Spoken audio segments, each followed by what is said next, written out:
Hello, everybody, and welcome to Be a Better Game Master. Thank you very much for tuning in. Today we are playing 5th edition Dungeons & Dragons with these level 10 characters. This is a continuation of the campaign that we've been playing for a while. This is session 9, entitled The Old Road. If you're a seasoned viewer, thank you very much for tuning in again, and continue to enjoy. I hope you continue to enjoy it. If you're brand new here, I like to think that these games are easy to jump into, so I hope that's the case for you. So either way, before we get started, let's just really quick go down the line and have these 4 wonderful people introduce themselves, despite the fact that they need no introduction. We're going to start from my left to right. On my very left is Cassie. Hello everyone, I am going to be playing Nymeria Forestwalker, and she is a tiefling, level 10. Awesome, very exciting.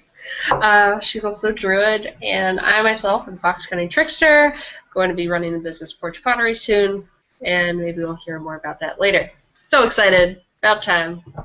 Session 9. That's awesome, actually, the pottery. That's really cool, and I hope you do keep us posted. In fact, that's mandatory. So James, the next person who's going to introduce himself, is actually going to also, after introducing himself, explain how he's going to hold her to that so that she keeps all of us accountable with what she's doing with her awesome ceramics. She's going to keep you accountable to keep her accountable. We're going to keep each other accountable. It's an accountability CJ. That's a better word for it. Hello, everybody. My name is James from the channel Tabletop Terrorist, and I am 1/4 of Absolute Tabletop. I'm playing Gaharl, somebody who it feels like it's been forever since I played him. I know we played him a little in the last session, but I'm still in the mode of whoever it was I played. I forgot his name. But I played a really cool bureaucratic guy with a gladius, so I'm still kind of in that mindset. So I'm very excited to roleplay Gaharl again. And yeah. Basically, I'm going to remind Cassie to remind you to remind her to remain accountable for the pottery thing. So I'll keep you on that. Awesome. Yeah, I don't even know what you said, but that's okay. Next up on the list, we'll jump straight to Tim, since Matt is busy finding his spell sheet. He's good now. Go ahead, Tim. So I'm Tim. I'm the other half of Tabletop Terrors. I'm also 1/4 of Absolute Tabletop, and I am 1/3 Cherokee Indian. No, I'm just kidding. I'm not even close. If that offends you, then you should reassess yourself.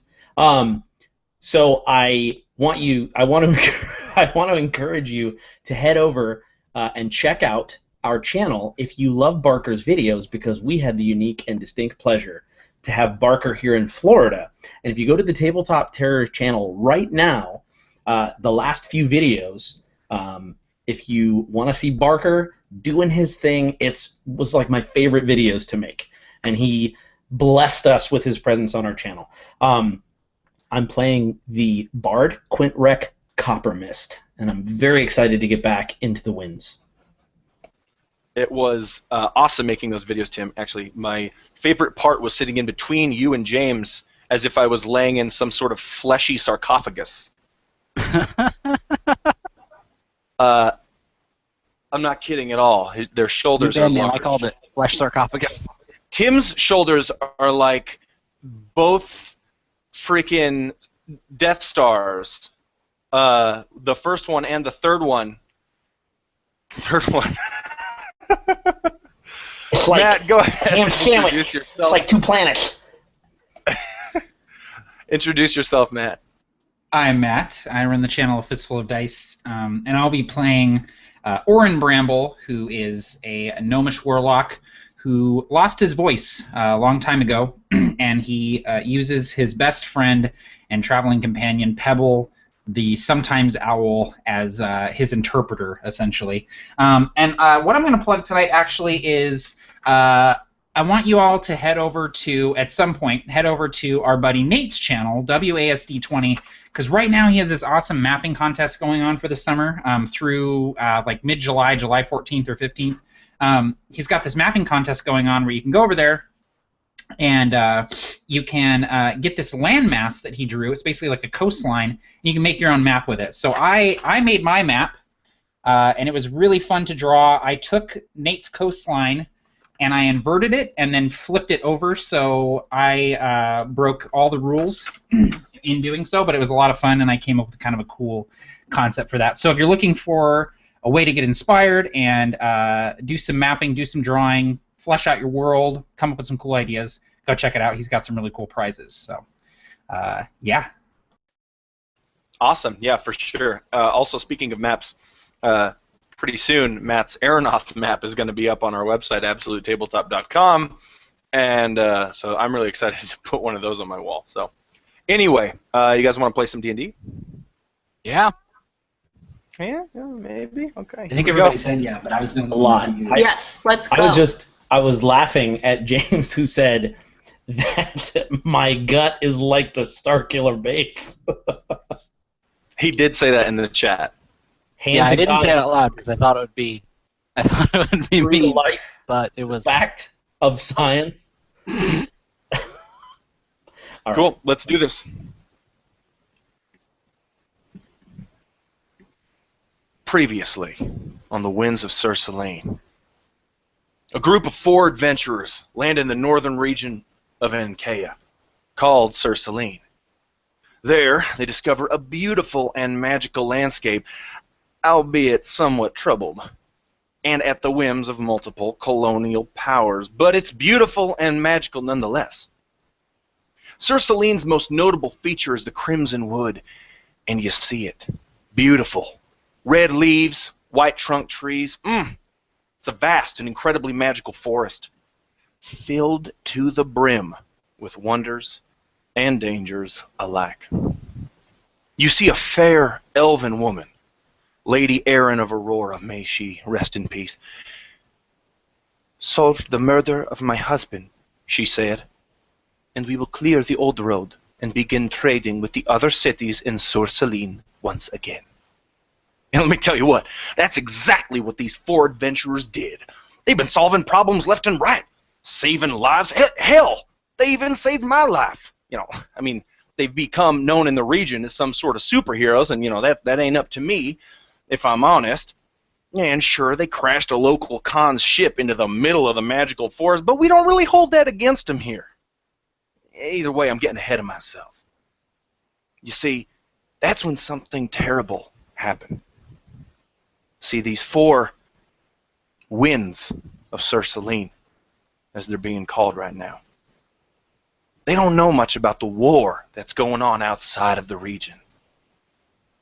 But they're currently on their way to see where it got started. A once glorious and ancient city, right here in Salin, called Hallowhall.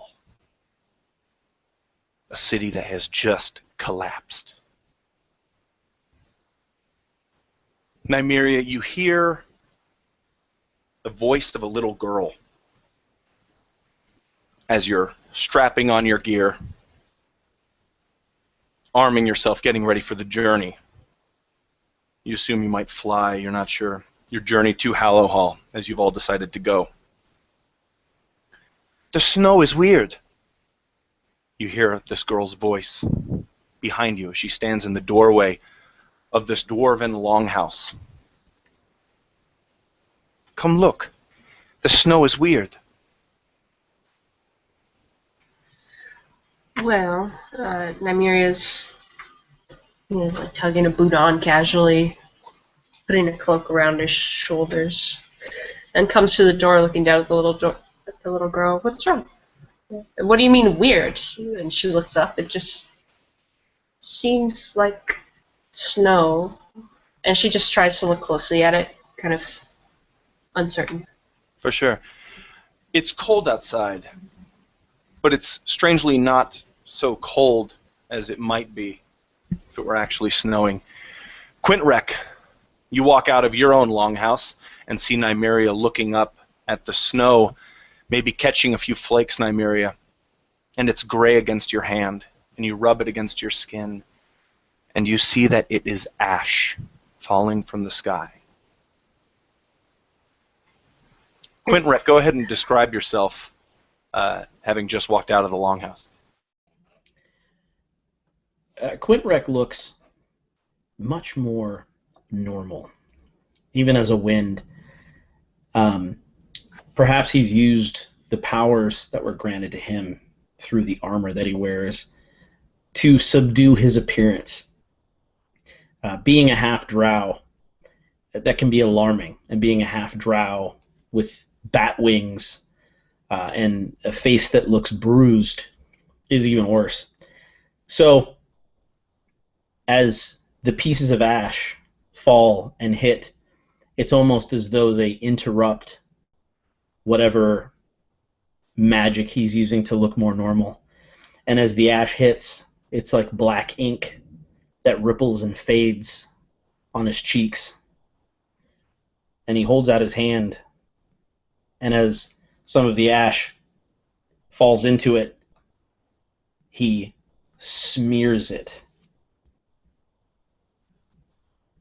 And he looks at Nymeria, and he says, "Well, looks like we're going to be busy again." Or it could just, it's definitely not a volcano. We've certainly traversed all around here. There's no volcanic activity, no earthquakes or tremors. And she just starts to think, kind of staring up, then rubs her eyes as they kind of collect onto her face. Nymeria, go ahead and give me an intelligence check.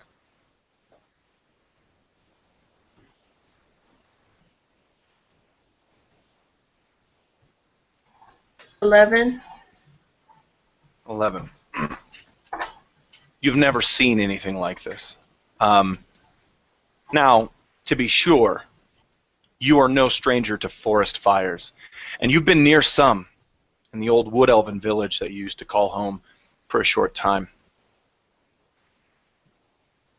An ash did fall from the sky when they got close, but it wasn't anything like this. These are huge flakes. Gaharl, what are you doing? So Gaharl would likely know immediately, seeing it fall from the sky. He might assume that for a moment that it is snow, but upon closer inspection, being a dragonborn, being around fire as much as he is, he's around ash about half that time, and he would know immediately. Would there be any obvious source of it? Would there be a plume of smoke on the horizon or anything we could see from where we were that seemed like where it was coming from, or does it simply just look like snow? Great. Go ahead and give me a perception check. And you're right, you absolutely can smell it on the air. This is a very familiar scent. It exists. It resides in your nostrils perpetually. So that is a 22. Natural 19. It was at that point Gaharl couldn't believe it. The city of Hallowhall must have been huge. To have collapsed and created such an atmosphere of smoke and ash that it would fall from the sky.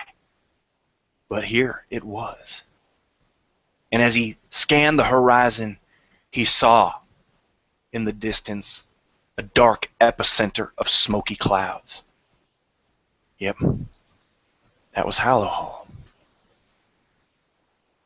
Orin, you walk out, you see your companions, and you, as well as everybody else, you're beginning to feel a little strange with the ash. It's almost numbing in a way. As you touch it, it feels like the magical essence inside of you is just somewhat distorted via this ash that's falling from the sky. Describe yourself, Orin. Describe what you and Pebble are doing. So Orin steps out of his longhouse, Pebble sort of sitting on his shoulder, both of them bleary-eyed and yawning.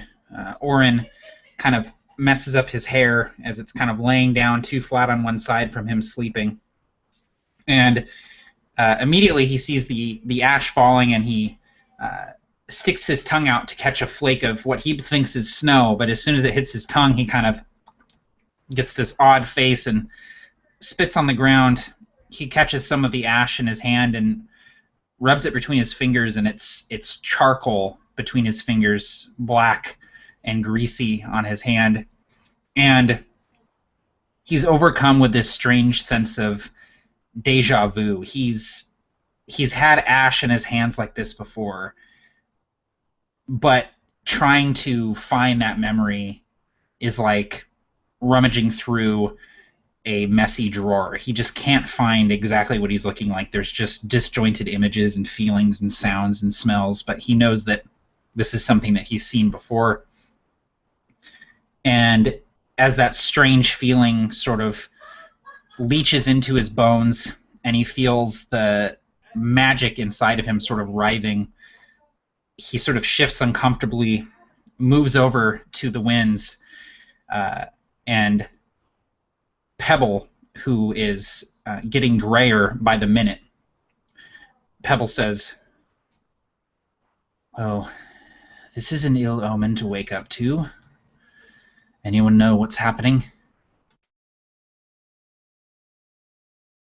And Gaharl would mention, Barker, would you say that I knew what it was or where it was? I could basically see that where once was something that I knew existed, it no longer exists, or, it was underground, right? So does it look like a crater at this point? So it's so far away that you can't really see it. It's probably about 3 days' travel on the road away. But you did, just the day before, on top of the town watchtower, hear someone say, "Hallowhall, it's collapsed." You also heard some people probably say, in fact, you know what, there's a, I always forget the skills, I always mix them up between 3rd edition and 4th edition and 5th edition. Go ahead and I want to use rope to see. Mm-hmm. You'll want to use rope to deceive the acrobatics. No, what I want you to do is roll an investigation check right now and tell me what you got. 20, modified. Wait, what was that? A 20 modified? Dude, I love that you're getting all this done on the non-combat stuff. I know, right? I'm not super stoked about that. You absolutely remember hearing people say that it was Hallowhall. You also remember hearing someone say something about how magic held the ceiling of the underground city of Hallowhall aloft. It was held aloft magically, and it's just a huge place and a beautiful place. And you cannot see it, obviously, because it's too far away, but you see like this, just like I said before, an epicenter of darkness. You can absolutely see the source just because it is so dark in this one spot on the horizon. The smoke has kind of grown so much that it's more of like a foggy plume of just vast smoke, but you absolutely know where it is now. And so, upon him asking, Gaharl, after sort of, doing the same, rubbing the ash and kind of just considering what it meant, realizing exactly what had happened, he would explain that. And he would say, he would repeat what you said as though it were something you heard someone else said. So he would say, "Magic holds up the ceiling of this beautiful place. I can't imagine what would cause a place so large and majestic to collapse, but based on what we've heard recently, I think that's what happened." And he would say that, almost disbelieving. He would try. He knows it's true, but he's doing his best to convince himself that there's no way that Hallowhall has collapsed. Orin, hearing Gaharl talk about these things might remind you of what you were thinking, that nostalgic deja vu feeling before. Can you roll an Arcana check? Nymeria, you're also experiencing things natural, which would make you experiencing things unnatural. So if you want to roll an Arcana check as well, feel free. Quentin Reck, you can describe your character picking his nose. I just got an 8 on mine, so I'm coming up empty.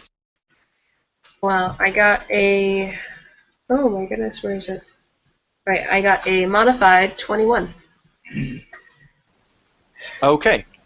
Putting your heads together, you're reminded that magic is just a limitless energy. It's like the sun. It takes very intricate magic to contain other magic. And you kind of sense this dispel magic on the air.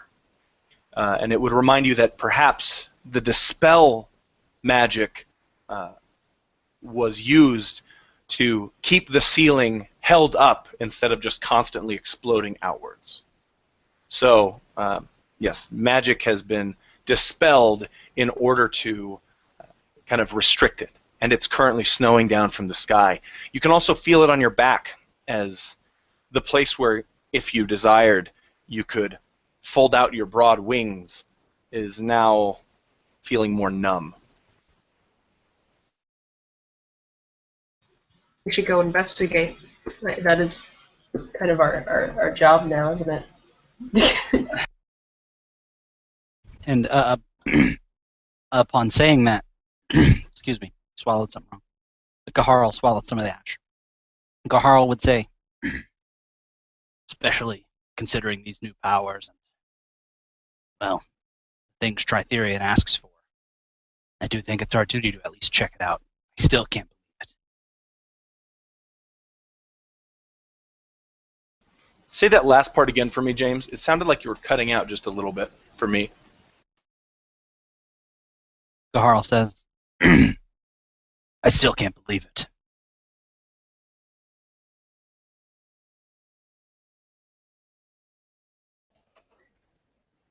And Okay, cool. I've certainly been waiting to try these out. And Quintrek is doing his best to look more normal. So the bat wings, the membranous bat wings, he is using this magic in a way to sort of reimagine or reshape them, and he's made them look almost like a set of like Leonardo da Vinci sketch sort of wings. They're still part of him, and they still flap and so on, but he's trying to make it look like more of less bestial. And so when he sprouts his wings out, it's sort of wooden slats, and then what would appear to almost be a thick parchment sort of drapes down to make these pseudo-mechanical looking bat wings. And you're absolutely focusing on that image of what your wings will look like as they emerge from your back, but they don't. But they don't. The dispelling of the magic is causing you to be unable to showcase the wings or to use them. In fact, every magic-related check from here on out is going to be taken at disadvantage. It's just too distorted. And I would immediately... What? Please. Orin. Do something. Try your magic. As you're talking to him, you actually see that he's already swirling his hands together, trying to use minor illusion to conjure the image of a flame between his hands.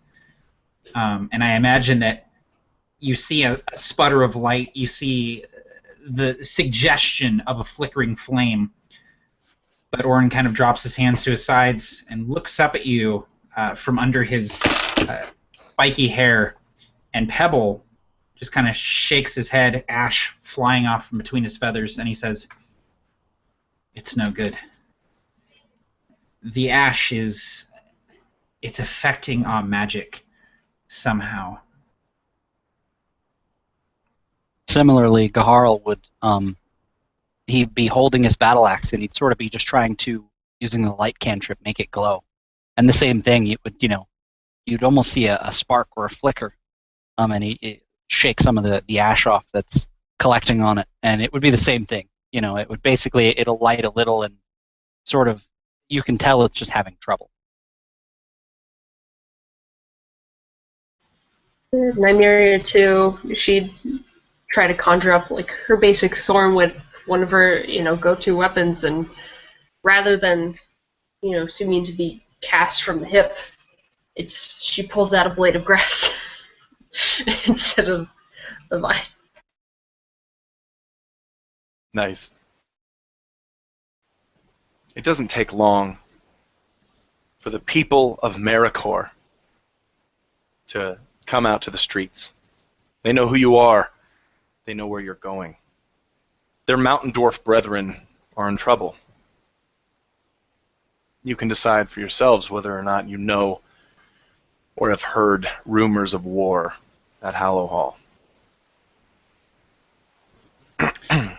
You mentioned last session, Barker, that there are different sorts of like stalls and shops sort of springing up here in Maricor.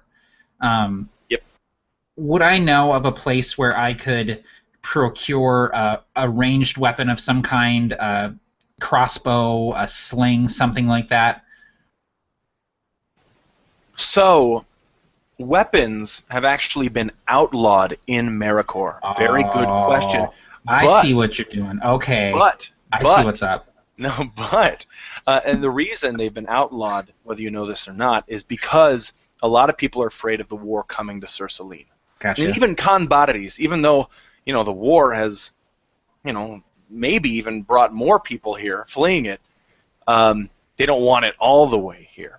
But you do know of a place called Outpost Red, just a little ways, maybe a day down the old road, and you know that all the weapons, sales, rentals are there. And you've heard of a new type of weapon as well, but only in passing. Yeah, because Orin is standing there, and he keeps sort of like flicking his hand out, and just purple sparks are just sort of coming off of his hand, and he's realizing he's going to need something to replace the spells that aren't working right now. For sure. What if weapons are outlawed, does that mean that ours are gone? Well, yours have the distinct ability to be withdrawn into their hilts and manifest themselves at will. So as long as you have them disappeared, so to speak, or not ignited, if they were, for example, lightsabers, then you'd be fine. But with the dispel magic, does that mean we can actually get to our weapons? Well, I don't know. I'm just the GM. I want to check. I want to roll for that. He's just here so he doesn't get fined. Hold on one second. It doesn't seem to work, no. It appears that we're in need of procuring some weapons. Pebble kind of looks at everyone, because I assume we're all on the same page here, and that this is something that we should see to immediately, as we are being directly affected by the ash, and no doubt everyone in the region is. Yes.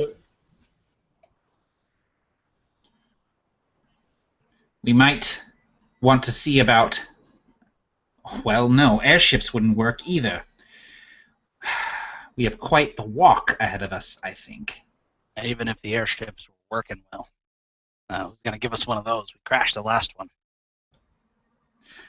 Yeah, we did sort of, didn't we? Not sort of, we did. We did crash a very expensive piece of equipment. So yeah, we're probably hoofing it. But actually, I guess the only people that would know that are either dead or missing, so maybe keep that under our hats, and we head down to Outpost Red.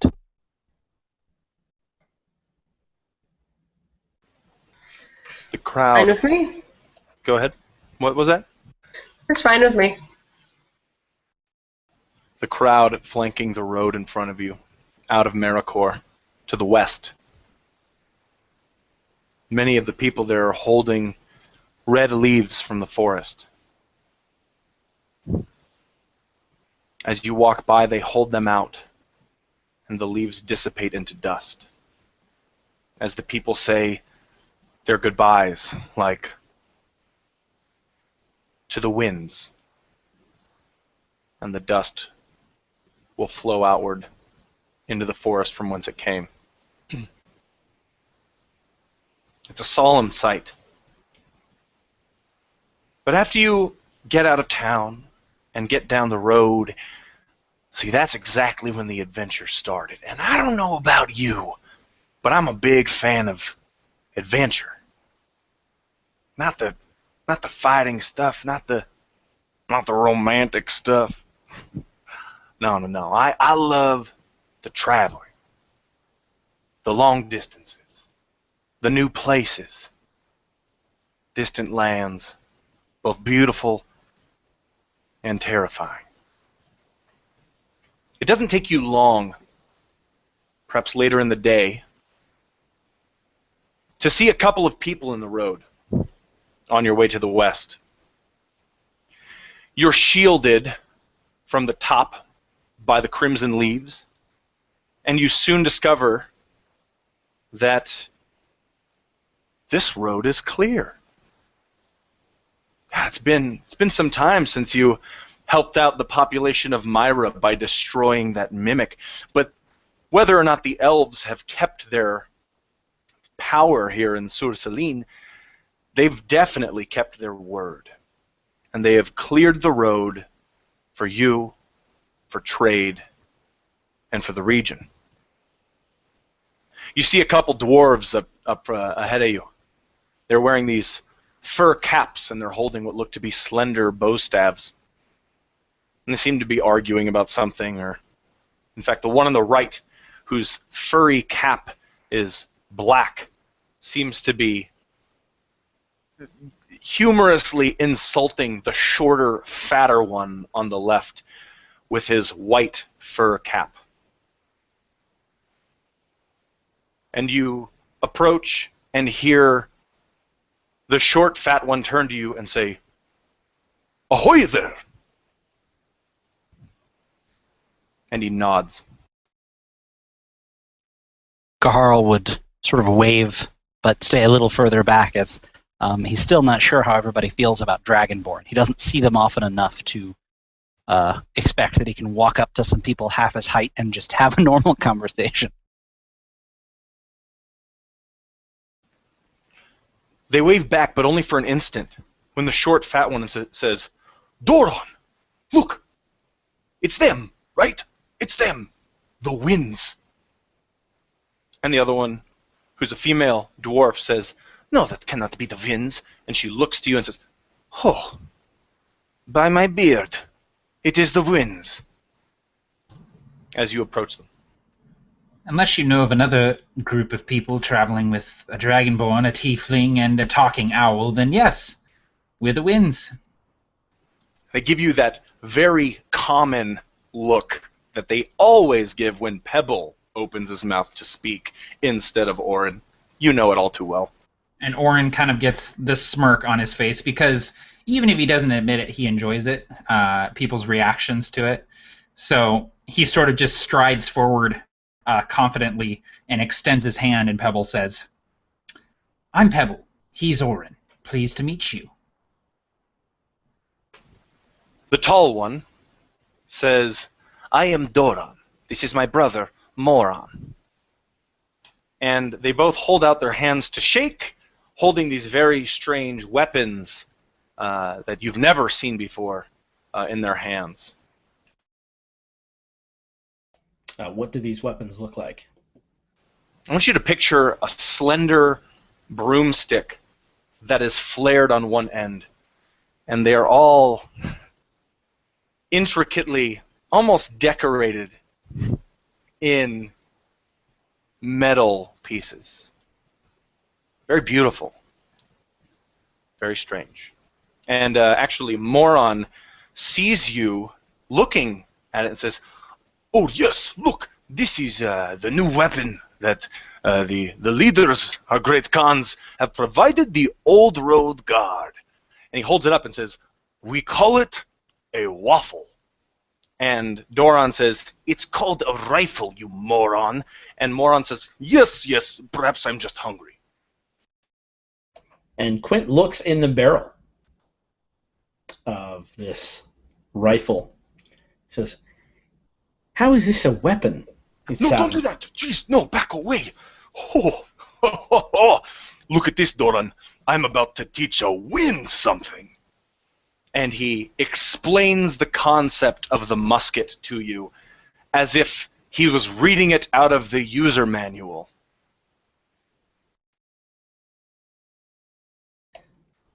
So here you're saying it's some sort of strike, and when it strikes, it propels what did you call it?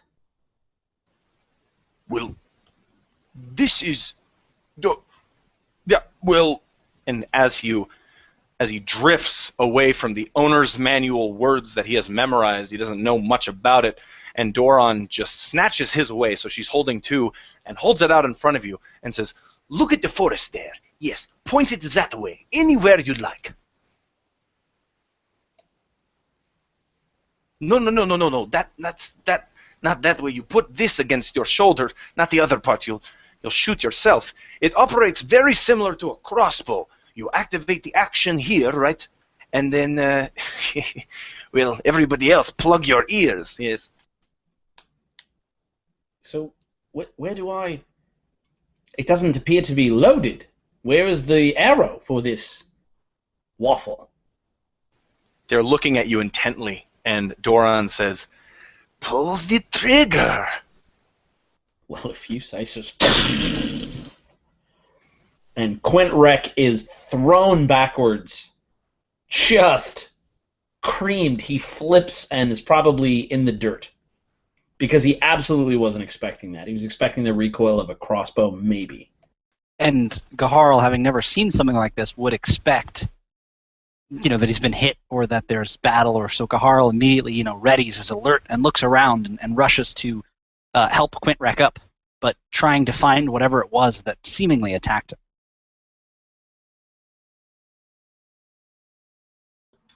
Pebble sort of flies up from Orin's shoulder, and Orin would take a few steps back, just with the thunderclap that is this weapon.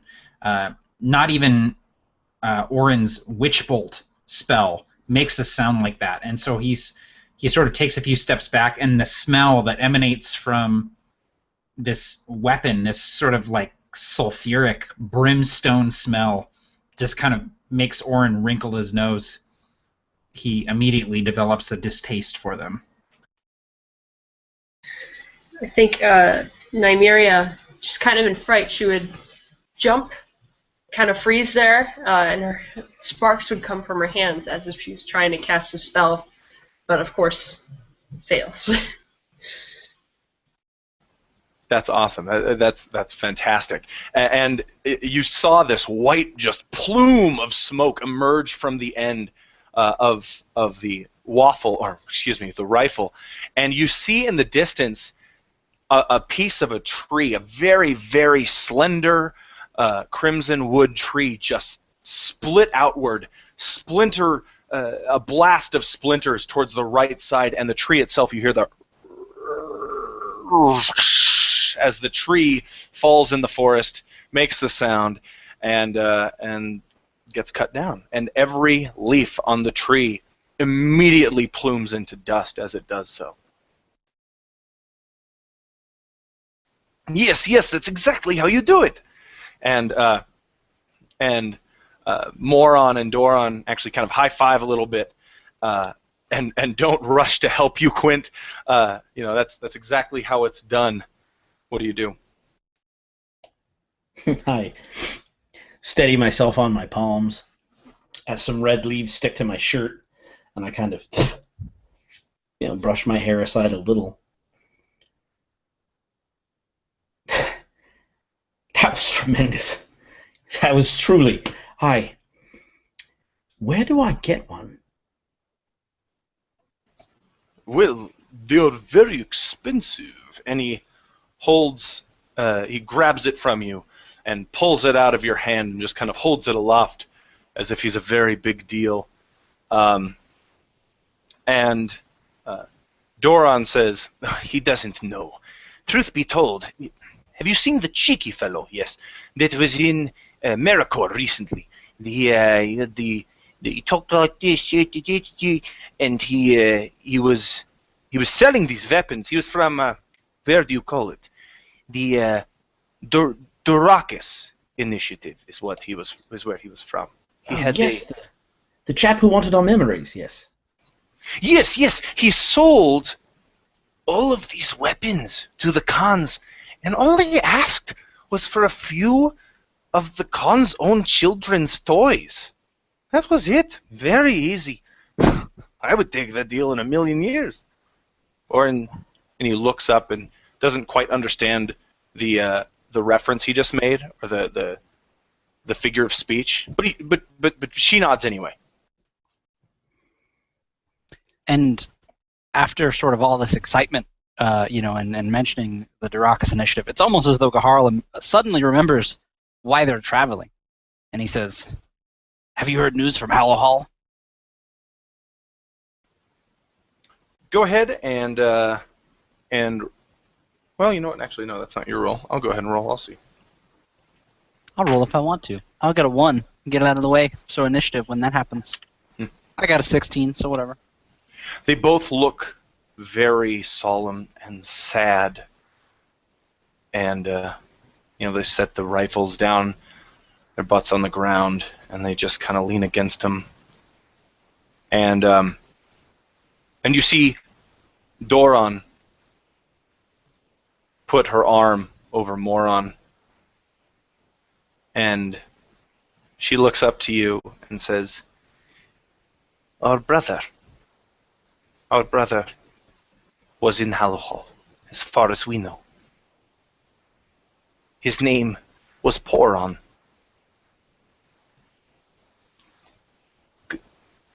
Are you on your way there? And Gaharl would, hearing that, realizing his question was a little insensitive, being a little too in search of information that he didn't consider, that other people might have died, and he'd say, I'm sorry. Yes, we wanted to help. So I couldn't believe it. And he would kind of trail off, like feeling a little bit stupid, that he, like I said, didn't consider the implications of asking, the next people he saw. Definitely. And Moron, actually, upon hearing that you are going to Hallowhall, will speak up and say, wait, maybe you could look for him, right, Doron? And Doron looks bleak and grim, and she just knows that he's dead. But his name is Poron, and he has the most silver beard you've ever seen, but he's only just a mid-aged dwarf. Just, if you keep your eye out, you never know. We can look for him, or at least we'll let you know if we see him. Oh, thank you. You really are heroes. That's what everybody says. You know that, right? Yes, we hope to do what we can in this case, but, well, I fear we may be a little late. And Gaharl would again be reminded, he would sort of do whatever it was that in the past made his wings come out, and he would kind of feel the feeling of, feeling relatively powerless, and just kind of hang his head. And just hearing about Poron and hearing the word, our brother, mixed with the plume of smoke that came from this rifle and that smell that Matt was describing, it pulls Quintric back to Krieg. It pulls him back to what feels like a lifetime ago. And the smoke reminds him of the fighting pits and the smell of the burnt gunpowder almost has the twinge of a cigar, and it just feels like he's there, and the thing that he thinks about is his family, and he thinks about how much he misses them. And he puts his hand on Moron's shoulder, and he says, "We'll do what we can. But you and your sister, you're the real heroes." So he looks into your eyes, and he knows that you've experienced family hardship before, just based on the tone of your voice, the look in your face. And Doran even asks you if you have. She does ask you. And immediately you flash. And go ahead and name me a place in Krieg, or back home, that Quintrek you'd be hanging out with your 3 brothers. Or I believe you had 2 brothers and a sister? Yes, it would certainly be Martin's Bakery. Out in the back we would. Well, wait, hold up. Oh. Martin's Bakery. Perfect. Martin's Bakery of Krieg. Matt, what would Quintrek, Keen, and his siblings, what sort of trouble, friendly trouble, usually the siblings give him a hard time, but that they were still siblings. What sort of friendly trouble did they get into over at Martin's Bakery?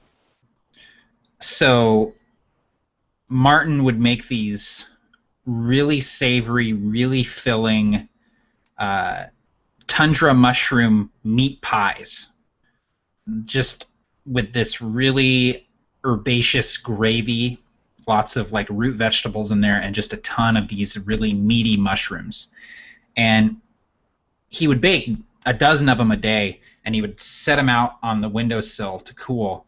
And Quintrek and his siblings pretty regularly would go and snatch one of these pies and share it between them. They would just take big old slices out of it and share it, just eat it with their hands, until Martin bought a big old dog to help guard the pies. Awesome. James, Krieg is kind of a cooler place, colder place. What's the weather like on this specific day? So on this day, it's actually unseasonably warm.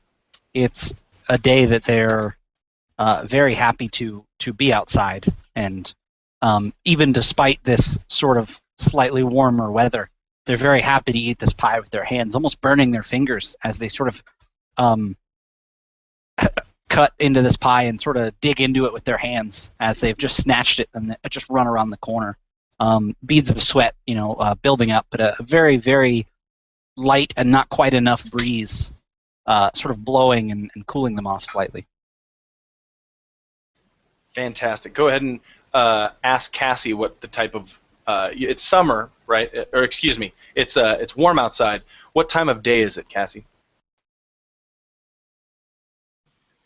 It is late afternoon, about the time when it's just so insufferably hot that no one actually wants to do anything, much less chase a bunch of rowdy boys stealing a pie.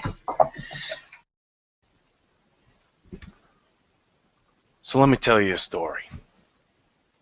All right, it was just after midday. This is back in Krieg, where Quintrek King was from. They were just approaching the place where that big old dog was. Nice and warm outside. That created a little noise for him to sneak up. The water dripping on the rooftops onto the ground created a sound like rain. But it was there they could smell it. The tundra mush meat pies. Oh my goodness. You can never get enough of them. And old Martin, man, he made them the best. Quintrek was always in the lead, though. Always in front. Not by choice, mind you. This wasn't Quintrek deciding that, he was going to be the leader of the pack. No, no, no. If someone got into trouble, it was going to be Quintrek, and his siblings made sure of that. So Quintrek, describe to me what it looks like when you and your family are sneaking up to Martin's Bakery and you smell and see those meat pies on that windowsill. And you also see that sleeping dog.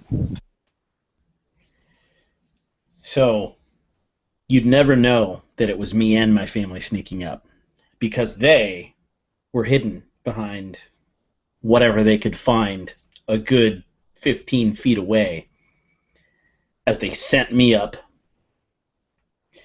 And I learned early that if you surprise the dog, he'll bite you, usually on the arm, sometimes the leg. But he tends to like songs, and I've been listening. I've been listening to what Martin whistles, and so I try to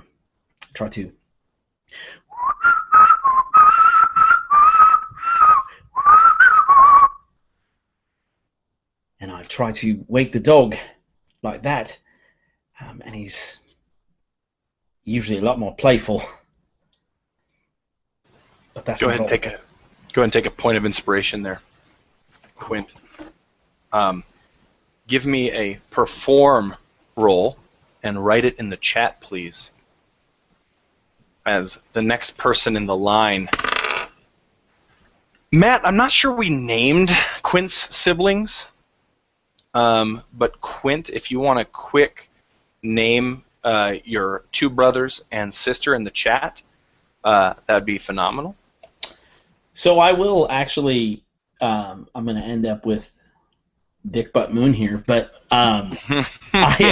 you got a Dick, you got Butt, and you got Moon, and somehow Quintrek is the black sheep of the family. I'm not sure how that worked out. How did it happen? That's what happens when you get them Krieg pit fighters drunk. So I'm going to leave it up to if everyone would want to do that. So Cassie, James, and Matt, if you guys want to name them, because, I have 3 actual brothers in my real life, and I didn't have any choice over what they were named. So if you guys want to type it in the chat, and go for it. Awesome, that's perfect. And then regarding my performance check, I'm just going to do a straight D20, because I can't imagine that Quint would have any abilities at all. He's a young boy. Okay, cool. So he gained his ability later. It was through practice, not innate talent. I would think that he might have had a knack for it, but it was aloof. So nice. He was probably a little shy and unaware of it. Probably embarrassed, if in fact. Awesome, for sure. So it's actually a perfect name, by the way, for a Krieg pit fighter, Cassie. That's awesome. Axel. Yeah, that'll work. He wants it. Perfect. And I have a Google Doc where I put all of Quint's history, and so I'm putting this as his canon right now. Oh, dude, that's so rad. Matt, tell me your character's name, and you are right behind Quintrek. Tell me how she feels about the whistling that Quintrek is doing. Tell me what's going on, man. So Quintrek's sister Lyra is directly behind him, and as he starts whistling, he feels she does this thing where she takes one of her knuckles, just one knuckle, and just kind of drives it into his spine and kind of twists it a little bit, just so it's just a little painful kind of pressure, and she goes, "Shut up, Quint."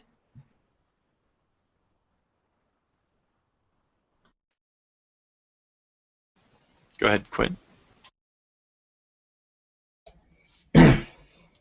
So it's what old man Martin whistles.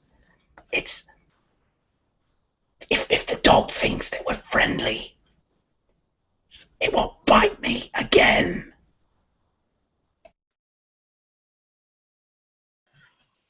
You just gotta show that dog who's boss. You just Gotta go take that boy. You show the dog who's boss. Martin's boss. The dog is boss. I'm not the boss. This is where Theophilus breaks in, the oldest brother. And he says, all of you, shut up. Now listen, Quint, get the pie. We'll wait here. And whistle quieter. Theo, I don't know why you think that I can sneak up and get that pie. I trip over myself tripping.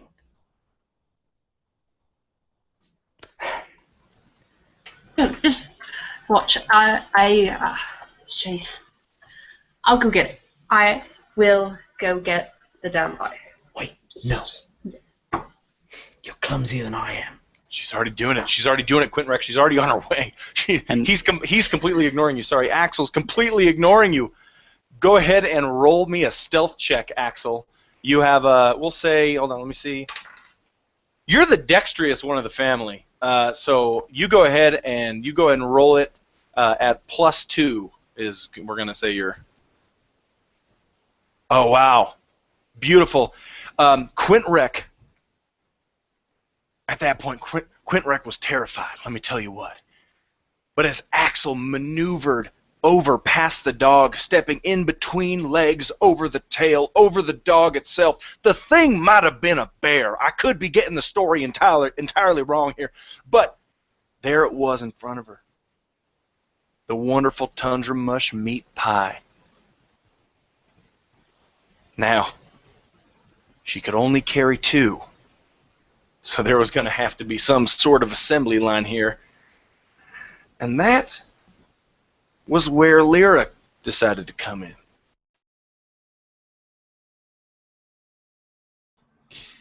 So Axel successfully snuck, right? Yep, and Axel's there and just needs help getting all the pies instead of just 2. So seeing that she successfully did it, Lyra kind of exchanges glances with Quint and Theo, and then moves up with her brother. And once she gets up there, she says, "Good job, Axel," and kind of starts grabs the pie that he's holding, moves it back, and gives it to Quint. No, I wasn't too sure about if this is going to work. I can't decide on an accent. Hang on. The dog thinks we have British accents. If we have Southern accents, he won't notice us. No, guys, Martin sounds like this. If you go up there talking in a freaking Kriegian accent, people are going to get upset. That dog's gonna know that you don't belong. So Theo, a few years older than all of them, is watching, still from about 15 feet away. And this is when he sort of decides to be the big brother. And he says, "Hurry up, here comes Martin." "Oh, hey, Mr. Martin." And unbeknownst to all of them, Mr. Martin is not on his way. But he figured he wanted to light a fire under their tushes so that he could get meat pie faster and maybe wake up the dog and see how this works out for everyone. All right, let's see how this works. Everybody's eyes went directly to the big bear dog. Might have been a dinosaur, if I'm honest. I don't know. Thing didn't move. Not a sound, not a stutter. I'll bet you that dog probably had a couple meat pies itself, put itself right to sleep. These 3 brothers and sister took their pies and their victory away just down the alley into the place that they called the base. It was between a couple trash bins. I mean, really, it wasn't much, but it was everything to them. Those siblings. Sharing their pies and sharing their childhood together. And you're looking directly into Doran's eyes. And Doran nods as she understands. "Thank you for keeping your eyes out for our brother. Again, his name is Poron. He has a great, beautiful white beard. It's, it looks," and she looks around Well, nobody here has anything like it, but it looks like it's very well conditioned.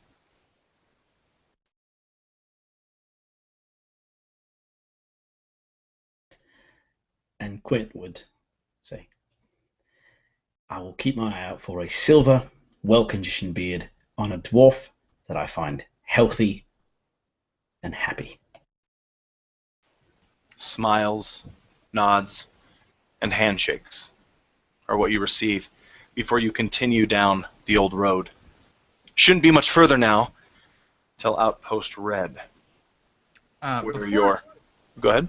I was just going to say, before we move on, Orin was kind of standing, he was sort of uninvolved in that conversation that they were having with the dwarves, and he had kind of wandered over to the tree that had shattered and fell, and he sort of fished a piece of that bullet out of the tree, out of the bark. You know, the bullet had kind of shattered when it hit this tree, and he pulls out a piece of the metal, and he's just kind of looking at it, and it's still warm, and he's kind of moving it back and forth between his hands, and he just sort of gets an odd look at on his face looking at this metal. It doesn't feel right. It doesn't feel like it's a mineral of the earth anymore.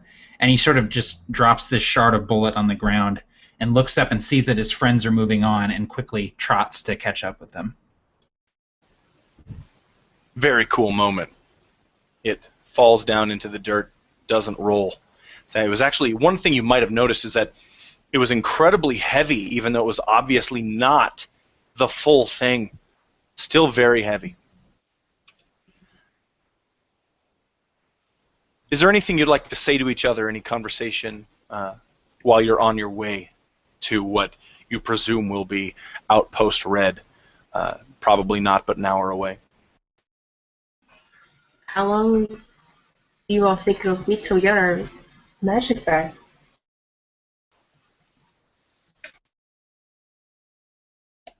And Quint looks to Orin as though somehow he knows. Orin, sort of lost in thought, realizes that people are talking to him, and he glances up. Pebble sort of imitates a shrug as much as an owl can and says, "We're not sure. Well, magic can be strange sometimes in the Feywild, but whatever's happening, I don't think it's permanent. I think if we can root out the cause of the problem, or at least wait it out, I think things will return to normal. Well, as normal as they can be, I suppose." Well, let's hope so. Why was Hallowhall supposed to fall? Or what was... I don't understand why someone would do that. Miria's just kind of looking at the ground and then up at the ashes, seeing the plumes around them just continuously falling like it's going to be no end. It's war. It's a great time of change. I can feel it coming, and they remember, Orin and Pebble sort of remember the weight of that bullet in their hands. There's going to be a lot more destruction and death before all of this is over. But maybe we can... I don't know. People know us. People have heard of the winds. They know our faces. Maybe we could do something about it. Maybe we could try and broker some sort of peace so that no more cities have to collapse. But without our magic, how are we supposed to do that? Yes, you're right. Without our magic, that's priority number one. I've never not been able to use magic. And Nymeeria's eyes are wide. She looks like she's actually kind of panicking on the inside, and that just hasn't happened before. She's genuinely freaked out. She's scared. And Quint's in denial to a degree, and as Orin was talking about the war and the weight of the bullet, he's just thinking and even gives voice to You don't think... I mean, certainly it can't get much worse than this. I mean, it's probably just a common skirmish, a scuffle. I'm sure that whatever happened to Hallowhall was... it was probably blown out of proportion. I just can't imagine we're going into a time of war, real war. I remember war. Orin's right. This is what it feels like, to be right on the edge of it. It feels like nothing. It feels like everything's the same, but you just know. You just know. You just know. These words ring through your ears on down the road. Until you see what has to be Outpost Red. It has to be Outpost Red, and the people in Salin must just not be very creative when naming things, because the walls of the outpost are red as they can possibly be, as the leaves are storming up the sides of the walls. It looks like an incredibly dense area. You see that these walls have actually been have not been turned into anything larger than just basic palisades, but you do see what looks to be a gate that is kind of adjacent to the road in a way, the road swerving back and forth. And you see that nearby the outpost, Gaharl, you notice a very strange bridge with runes engraved on the sides. And this brings a gut-wrenching memory back to you, but probably perhaps to everybody else. For this is where the Mania Orchid kicked in, and you turned against your friends accidentally. But only a glance toward the bridge. The gate to Outpost Red lies directly in front of you. Gaharl would absolutely ignore it. He would recognize immediately, and probably suspecting that his friends all remembered as well. You know, if you ever have one of those embarrassing moments that you're sure everybody's always thinking of, and they're very likely not. But, you know, that embarrassing moment, more so for him, where he did his best, seemingly, to murder his friends under the influence of this Mania Orchid, he would absolutely remain quiet about it and pretend as though it were some other bridge, hoping that nobody else brought it up. You'd probably know, though, wouldn't you? You'd probably know in your heart of hearts. Absolutely. No. He knows what it is. He recognizes it, and he'll never, ever forget it. But he's just certainly not going to be the one that brings it up, you know? He's not going to be the person. It's a little too early for the look back and laugh at it.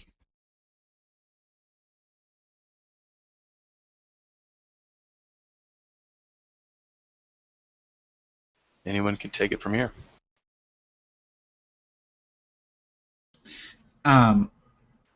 Who's in charge of this outpost? Like, which of the settlements controls it?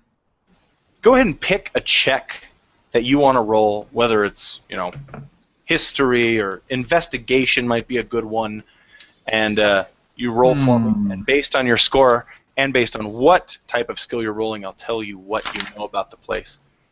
I'm gonna go ahead and do sleight of hand. No, I'm gonna. You pocket the entire outpost. It's actually a pocket outpost. Is the real quick. I'm gonna Ant-Man. Put it in my pocket. All right. So that's a 16 Arcana check. I'm not sure what Arcana would tell me, but that's what I'm going with. Arcana would tell you. It wouldn't tell you anything, but it would show you something that you remember. You remember flying over the Crimson Wood just after gaining these abilities. And you remember looking down at the forest beneath you. And you remember that certain areas of the forest seemed just magically amplified. Just, you could feel it like it was like you were touching static electricity. And this is not one of those places. This is the opposite. You know that this place, based on the human contact and the chopping of the trees and the building of walls in this magical, mystical place, has taken the magical element and all but amputated its legs.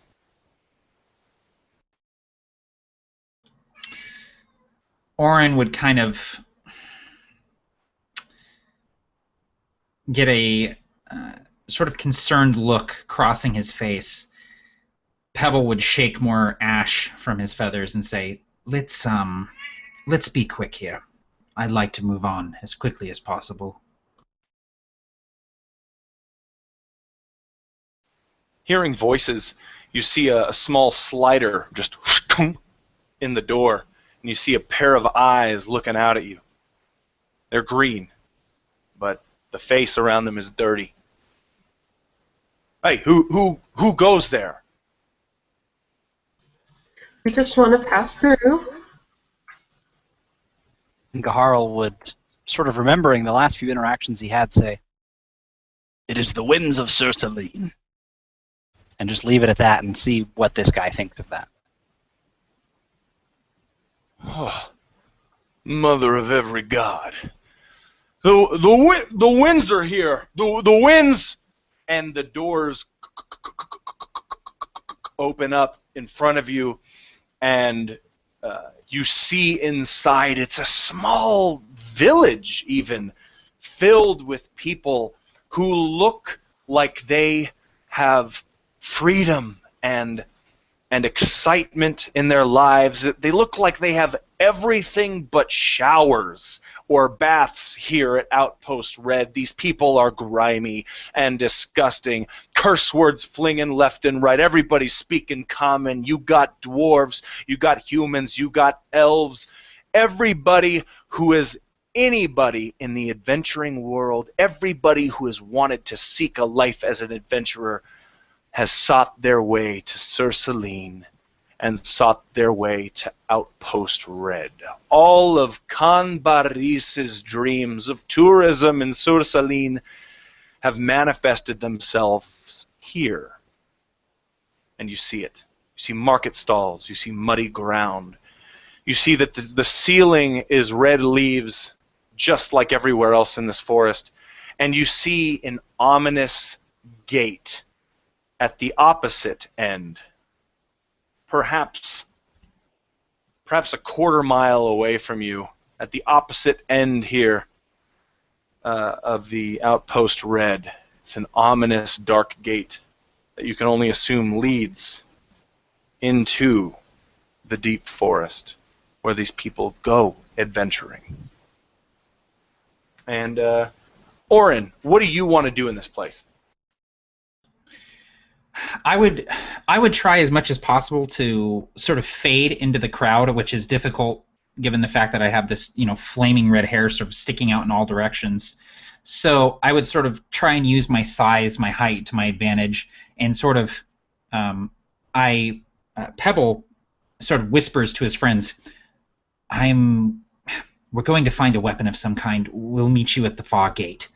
And he sort of slips away, and I'm looking for a stall carrying ranged weapons, a bow, a crossbow, a sling, something like that. Anything that would catch Orin and Pebble's eyes. You see it almost immediately. It's a very popular stall, but it looks like the person running it, who is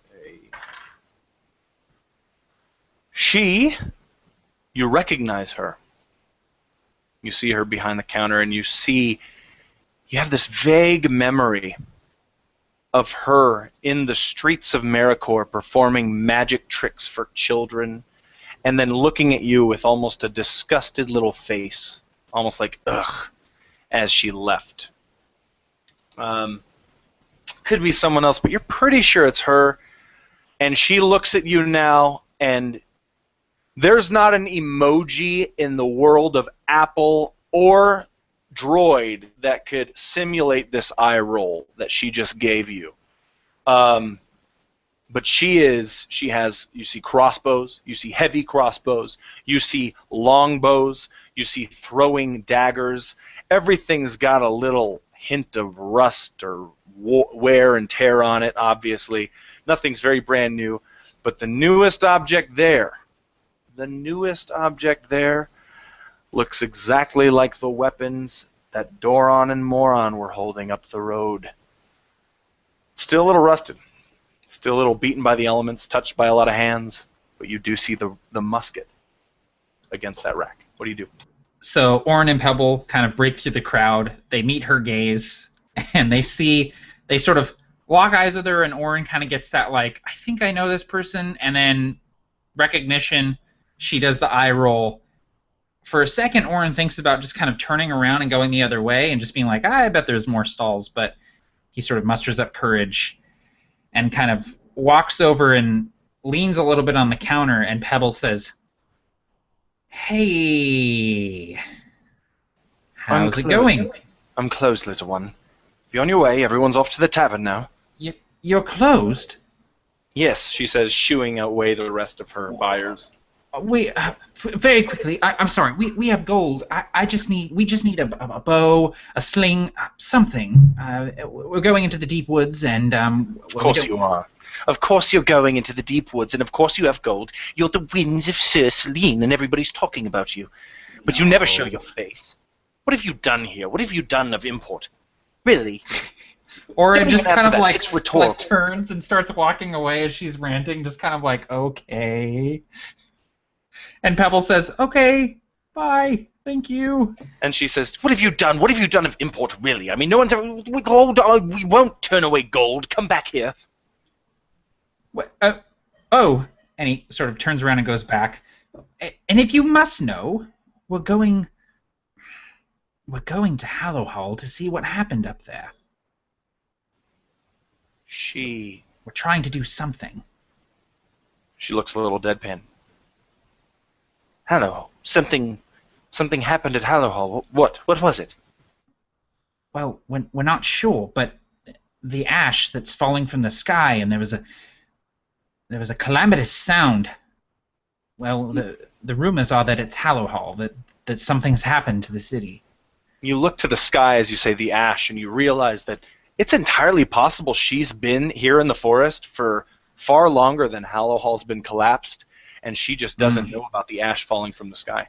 So I would just say the Crimson Wood has been spared the worst of it, but ash is falling across the region. Oh. Okay, whatever. I don't care. How much gold do you have?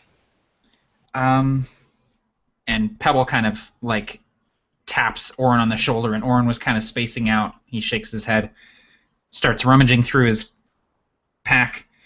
A couple gold here, in his vest, 2 more gold. He starts like stacking stuff on the counter as he's rummaging. There's daggers, a couple of wands, a curved sickle, pipes that are like pan pipes, but they're made of bone. He drops that on the counter. A couple more things, feathers. And finally he rifles through it, and he does that thing where he's like sliding change across the thing like I'm a 8-year-old kid trying to make sure I have enough money for a pack of Pokemon cards. And I like push the pile towards her, and it amounts to about 20 gold. That much. She gives you a face of shocked disbelief at the process of you paying her. And what would you like? And she motions toward her wares. Hurry up, I'd like to get to the tavern. I've made a fine bit of change today, and I would like to get drunk. Right. Well, what do you have that's just simple point and shoot? Maybe a small crossbow would do us just fine. How much are those? She pulls out a small crossbow and sets it on the table, and the sound is just beautiful. It's a very nice crossbow. You see that the metal has been engraved with names. That looks to be last names, surnames. But you know that other than that, very little wear and tear. It's been treated well in its lifetime, probably the worst thing to ever happen to it was it being banged on the counter just now at this stall in Outpost Red. And she says, well, what you've put on the table seems like a nice fair trade. She slides it toward you and looks at the gold as if that's hers now. And Pebble sort of nudges Orin and says, hey, that's pretty nice, right? And Orin kind of goes, And Pebble says, so 20 gold for the crossbow. Sure. Throw in some bolts for us? Don't push your luck, but okay, fine. And she reaches down under the counter, pulls out 5 bolts, which have undergone far more wear and tear than the crossbow itself. They're obviously not partnered, but you know what? Beggars can't be choosers, unless they're bad beggars. And I think at this point, Quint would scurry up, and he'd say, looking at the crossbow, he'd go, that is beautiful. I would like your best raffle. And he puts these coins on the table that look very clean, as though he's been saving them. And hopefully he has enough. He just puts them down. He goes, and then he looks at the pile of gold that this woman was kind of dragging back. He looks at Orin and goes, what, did you forget your coin purse? What, you rummaged that out of your pocket? What's a coin purse? We just put things in our pockets. Never mind. Just here. And he puts, Quint, he fishes and he finds a, what I'm looking for is, would he be able to tell where this woman was from by her look? Give me a check. Intelligence. I'll even do... That's probably the best one, is intelligence, actually. Perhaps history, whatever you want. I'll just do the intelligence. Seems like you said, kind of just trying to on the fly figure it out, I would say, and that is a...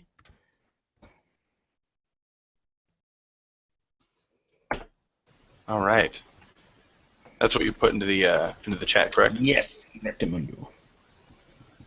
There is no denying that this woman is an elf of the forest. Her features are not as prominent as the high elves of Aurora, but you remember, you see the waves crashing against the shore. You see the moment you first saw land after your long trip across the bleak to Ankea. And you remember a certain place called the Thicket. It's a forest, northern Ankea, and you would know a thicket elf like the back of your hand, more than you'd know any other race in Ankea, and this is one of them, specifically because of her beautiful tattoo, which is 3 parallel lines on either forearm, perhaps where someone would place bracers of archery, the inner arm. 3 parallel amazing. lines. I friggin' love that. So I'd like to do sort of 3 things in tandem. I'm trying to win her over. I'm realizing that she got off on the wrong foot with Orin. And I'm going to try to do some sort of performance check. I'm not trying to deceive her necessarily. I'm trying to flatter her, but as genuinely as I can. I don't want it to seem sycophantic. What I'd like to do is try to remember a thicket elf phrase, some sort of colloquialism, and I would also like to just very subtly sort of hum perhaps a thicket elf, tune that I might know, kind of all at once, trying to make it seem like I'm just in passing, just making conversation with her. Go ahead and roll. Go ahead and roll for... You know what? No, that's a really great idea, and I'm going to give it to you. know that the wood elves of the thicket primarily worship, they don't worship anything. They practice a belief system called the Way, and the line, the phrase that they give to each other as well-being is, "May you see what you need to see." And regarding the song, I'll just let you. I'll let you Tim Carney that up all day, man. I'm not going to give that to you. I don't know. So as I'm sliding over the gold, I say, "Is this enough?" And then I take a single silver piece and set it on top, but it's a little older, it's a little more worn, like it's been around Sir Salin. It's been through the stalls, and I kind of press it down, and almost in passing, I say, and the exact phrase was, "May you see what you're meant to see." May you see what you need to see. And I'd say, "May you see what you need to see." And then at the end of that phrase, just sort of,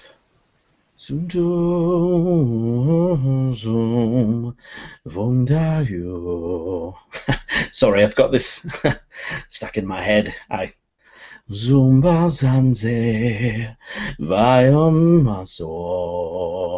just can't get it out.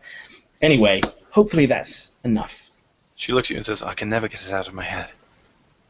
While this is happening, Orin and Pebble are just kind of looking up at Quentrick, and Orin just is kind of reaching for the crossbow, just kind of like, "All right, well, I'm going to take this and go."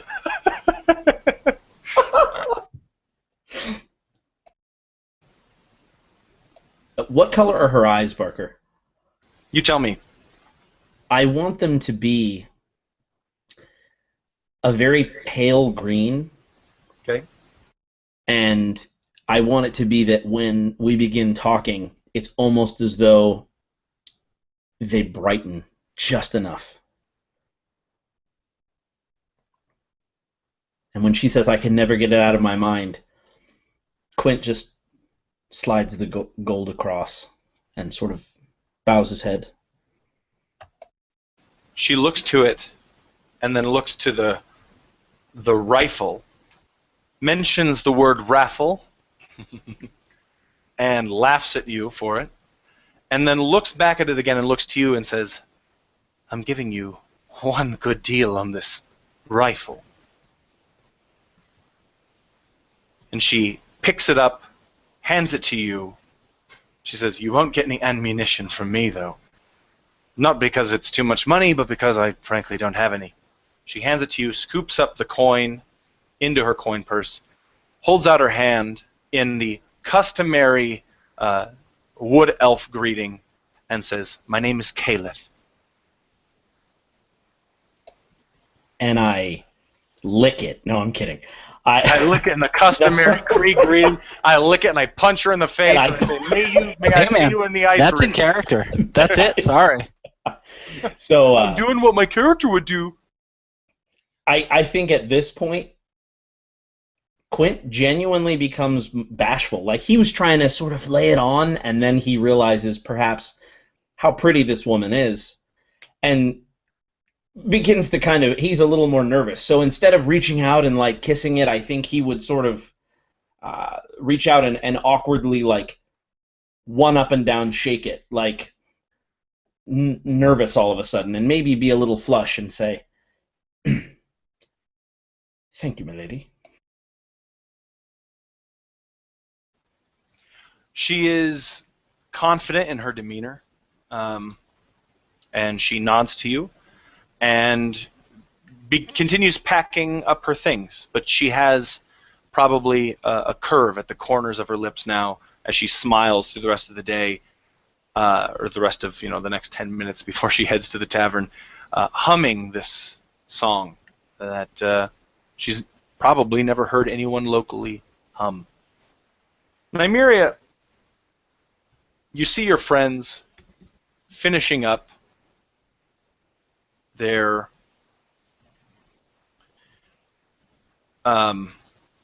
purchase. Gaharl, you standing next to Nymeria also, you see this. what do you do? What do you take in this area, in this encampment? Just, I mean, it's almost like a borderland town, if I'm honest. It's really ragged. A very smelly, raggedy town. She is surprised. She knew that the goal was to have, more people coming in and out, but this was ridiculous. She felt almost claustrophobic, even with the comforting trees above her, but she still, was very aware that she can't use her magic. She can't get her dad's scimitar, and her mind's just kind of reeling around that fact that she doesn't know what to do. It's almost like she just wants to hold her hands up awkwardly, like she doesn't know what to do with them. She can't cast anything. And she's just kind of stuck there, and she looks at Gaharl and is like, what do I do right now? Should I get a scimitar? Should I get something? She's just lost, just like a child right now. So Gaharl actually does have something that he wants to do. Upon you asking him that, he would, if you said it out loud, he would sort of be a little confused, because he immediately upon walking in recognizes this sort of borderland adventurer's encampment, and he remembers something that he got a while back while we were all adventuring together, and he remembers the Duergar ears that he cut off and preserved to turn in for bounties the next chance he got. And so he wants to go and find and see if there is a stall that's still open that is accepting bounties. There are a lot of adventurers here, so he imagines that someone is here that will accept the Duergar ears and see what the going price is for. Ladies and gentlemen, now is the time when the in-game chat begins to turn into your local brothel. And so Tim and James are getting their laughies out, getting their giggles out. Right, I'm sorry. No. No, I made it. I muted before I died. You certainly did not make it.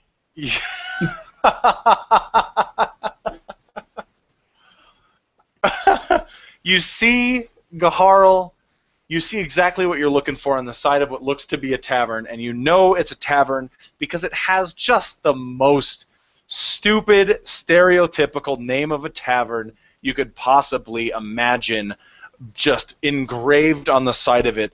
What is that name? The Frothy Mug. The Frothy Mug.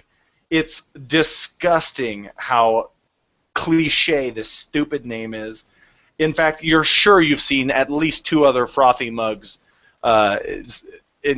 previously in your travels around Enkea. Gaharl mumbles, "Goddamn chains." Nice. But you do see the board posted to the left of the door. That is, it looks to be kind of like a job board, things such as that. But yeah, it looks like everybody in this area is heading into the tavern for the evening. There is an ominous gate at the end of the encampment, at the end of the outpost, which is, I don't know, I suppose the opposite direction of where you should go, but you can go anywhere you want. So, having traveled, probably, you said it was just a couple hours for us, right? That we got here, but now it's basically becoming nightfall. I mean, it's roughly evening. Everybody's going to the tavern. It's actually been about a day's travel till you got here. Oh, okay. It's been a couple hours of this game. But no, it's been about an hour. No, it's been about a day's travel. You should have probably between 2 and 3 days to go, maybe 3 to 4, depending on the road, to go until you reach Hallowhall. Well, I guess if it were evening, Gaharl would probably suggest, seeing everybody go to the tavern, would probably suggest that we, stay there, especially if we've walked most of the day, and if these ominous doors lead into the forest, he'd probably rather not go back into the forest that he imagines is still rife with magic, not considering, he's still kind of afraid of the forest.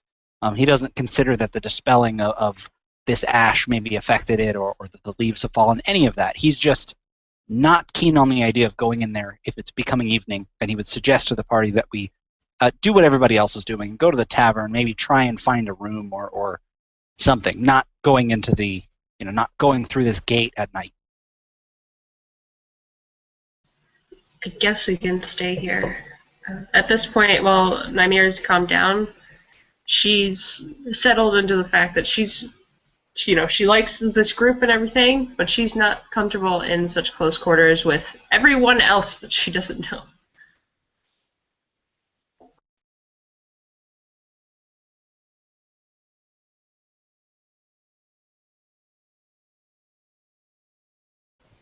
Okay. I think the most for you, Nymeria, the most interesting, I don't know, perception you can have is that of smell. You're smelling the people around you. Your sense of smell is just absolutely phenomenal and poignant, and you regret that feat right now. You regret it because you're smelling breakfast from 2 days ago on some of these people. It's all BO and sweat and blah. You don't even want to know some of them. Yeah, vomit. I mean, it's a crazy place here at Outpost Red. It could be called Outpost Red Light District. That was a stupid joke. That was dumb. But did you all enter into the tavern? Is that what you would? said? Yes. Gaharl would. Okay. Yeah, I imagine that Quintrek and Orin and Pebble kind of make their way back to the group proper, and as they're walking back, Orin kind of says, or Pebble says, "Why is it always singing with you? All we needed, we just buying things, and it turned into a song. I don't mind it, but I'm just, where does it come from?" I don't know, just like, it's like on my mind. Like I hear a word, and then it makes me think of a thing, and then all of a sudden I'm singing a stupid song. I don't know if I think about it, if I can even do it on purpose, but I don't know if I could stop myself either. What's like you? Like, how you're always able to, I don't know, just, you feel the magic everywhere. You can taste it and see it. You go into the Feywild. It's like your thing's magic, my thing's music. Well, I think they're more closely related than we realize. Anyway, I don't disagree. Yeah. You got yourself a raffle, so I'll look forward to listening to that just all the time now. Well, not yet. I don't have any bullets. Maybe you could help me find those. I just right now it's like your crossbow without bolts, right? And Pebble looks at Orin, and Orin's kind of shaking his head, and Pebble says, "I don't think... Well, you might have to ask the others for help with that." And Quint sort of, as the group is walking, he just pauses for a second, kind of tinkering with the gun, and he says out loud, but sort of to himself, like, "And the ladies. Ladies love the songs." That I can't deny. Come on, I see Gaharl. It looks like they're heading into the tavern. Let's go. All right, I've spent all my money on this ruffle you're buying. I spent all my money on this crossbow because I didn't have a song to sing, because I'm an owl. Well then, let's get Gaharl to scare them into giving us free drinks. And Don't worry, I sold my dwarf ears. I'm buying. Let's go.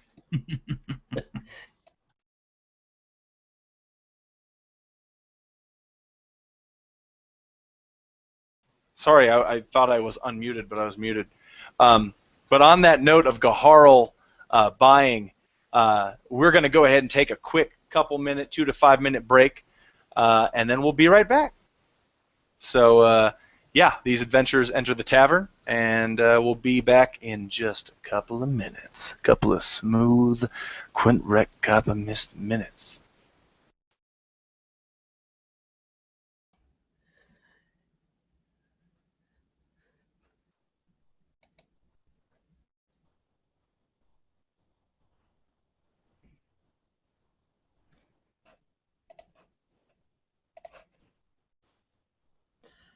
No.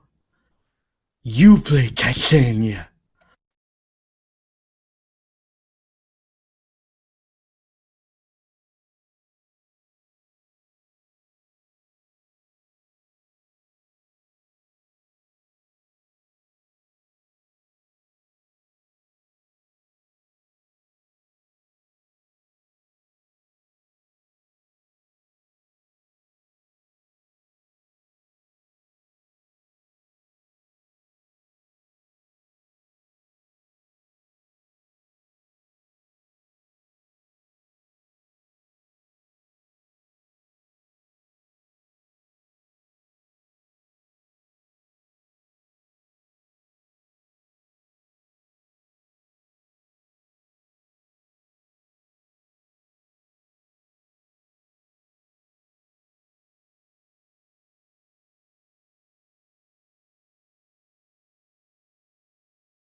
All right. How is everybody doing in the chat? We got 31 people still watching, man. That's freaking awesome and weird. Thanks. Hope you're enjoying it. Take a look at the chat for a minute. Let's see what we got.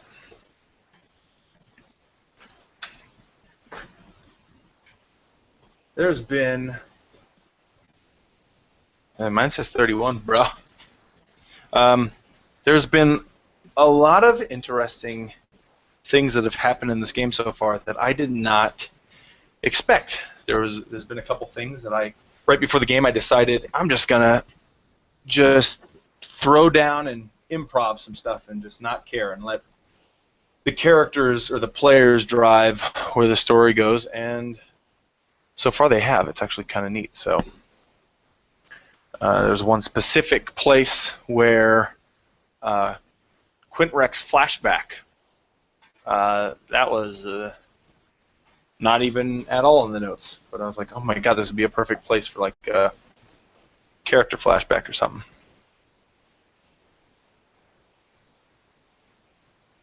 Matt's back eating some food. Barker, I'm happy to see your face, man. Took Thanks, me a while bro. to realize you were muted. Not muted, face muted, video muted. Video muted? Yeah, you were video muted. I said the wrong. I hear Matt's been working on some new faces. You're working on some new faces, Matt. You want to show us some new faces you're working on?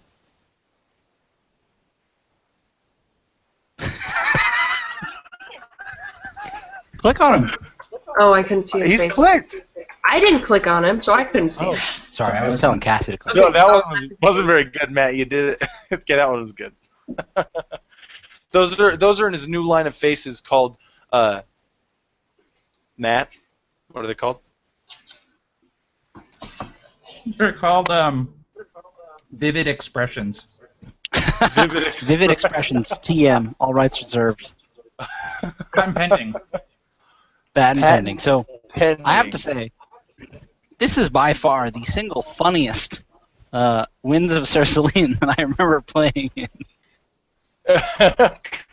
Glad, I guess. Good.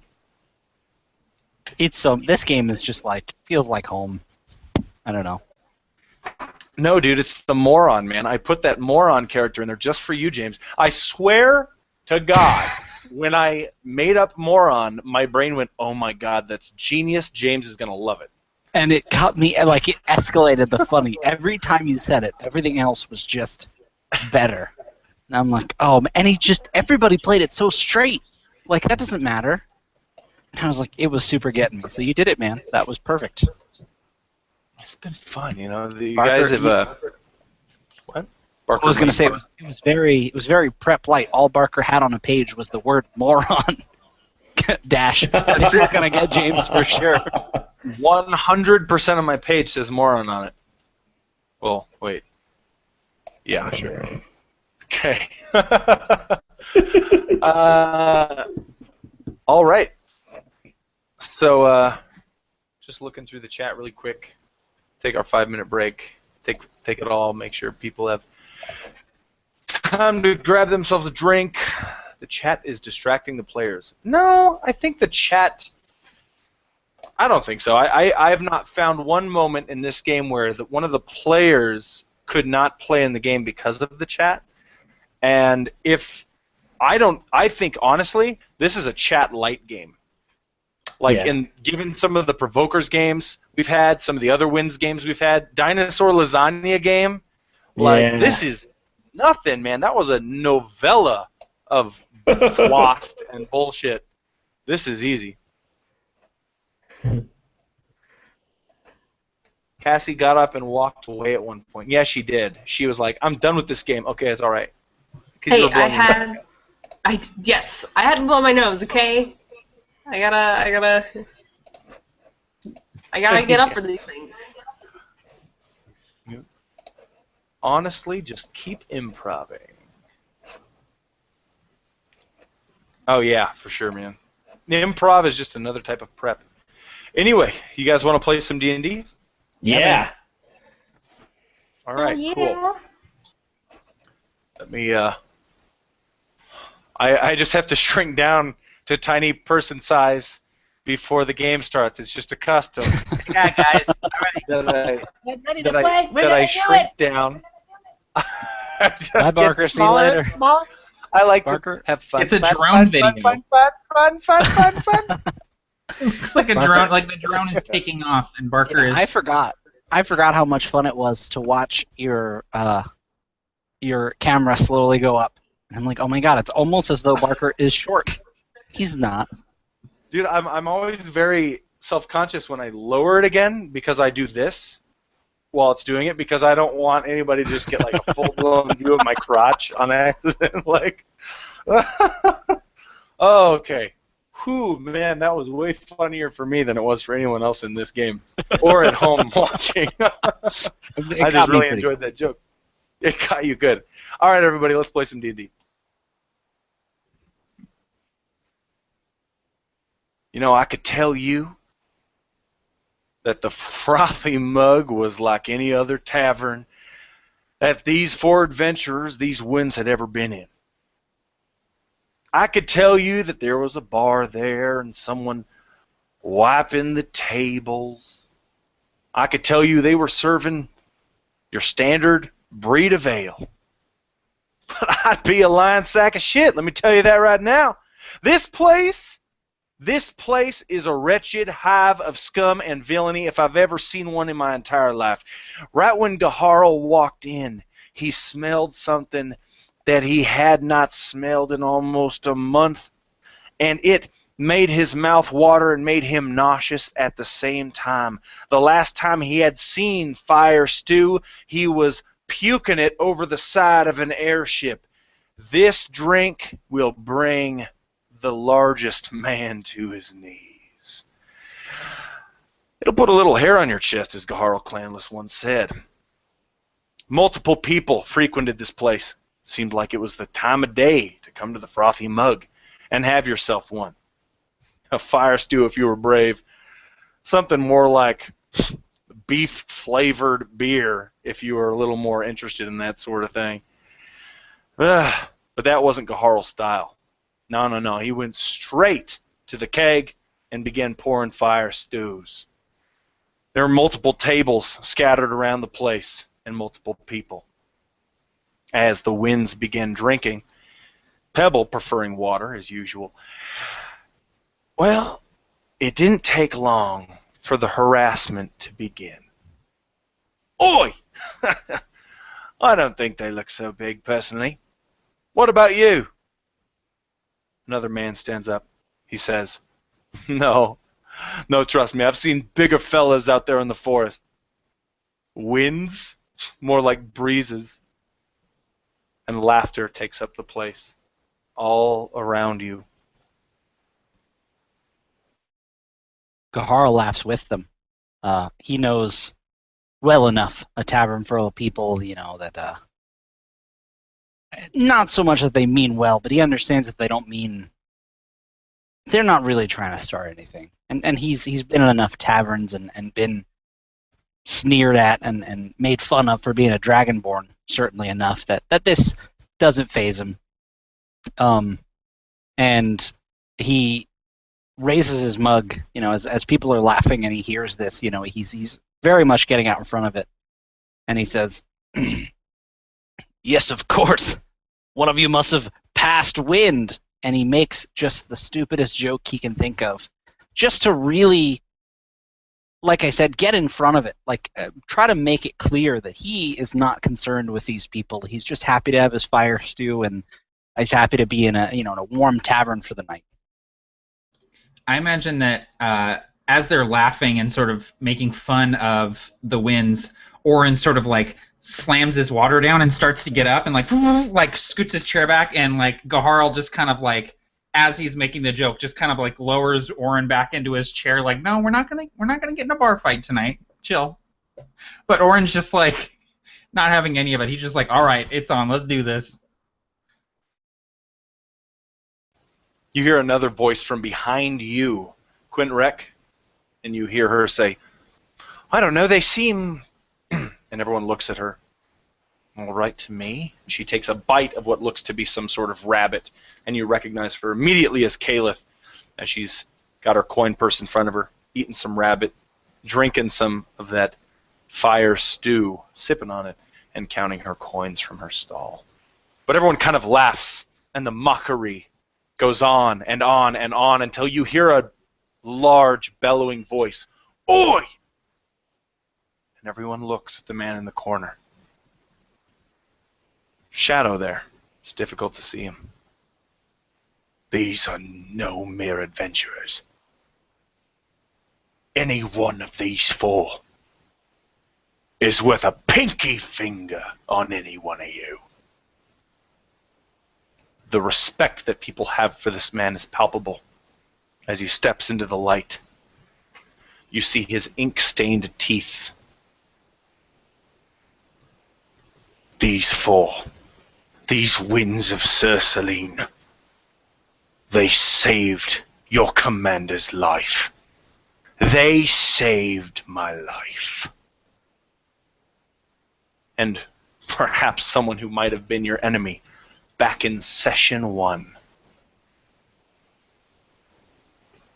now has the crowd calmed, quiet, and a couple of them are even raising their glasses.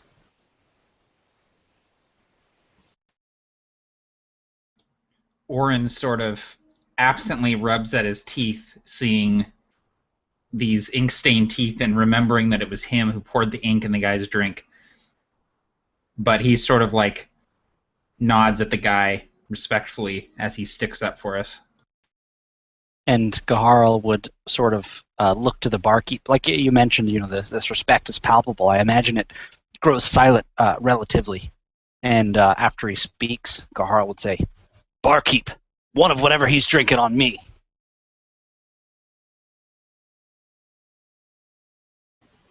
The barkeep looks to you, nods, and pours a fire stew and hands it to his commander and says, "Hey, Blacktooth." And he hands it to him.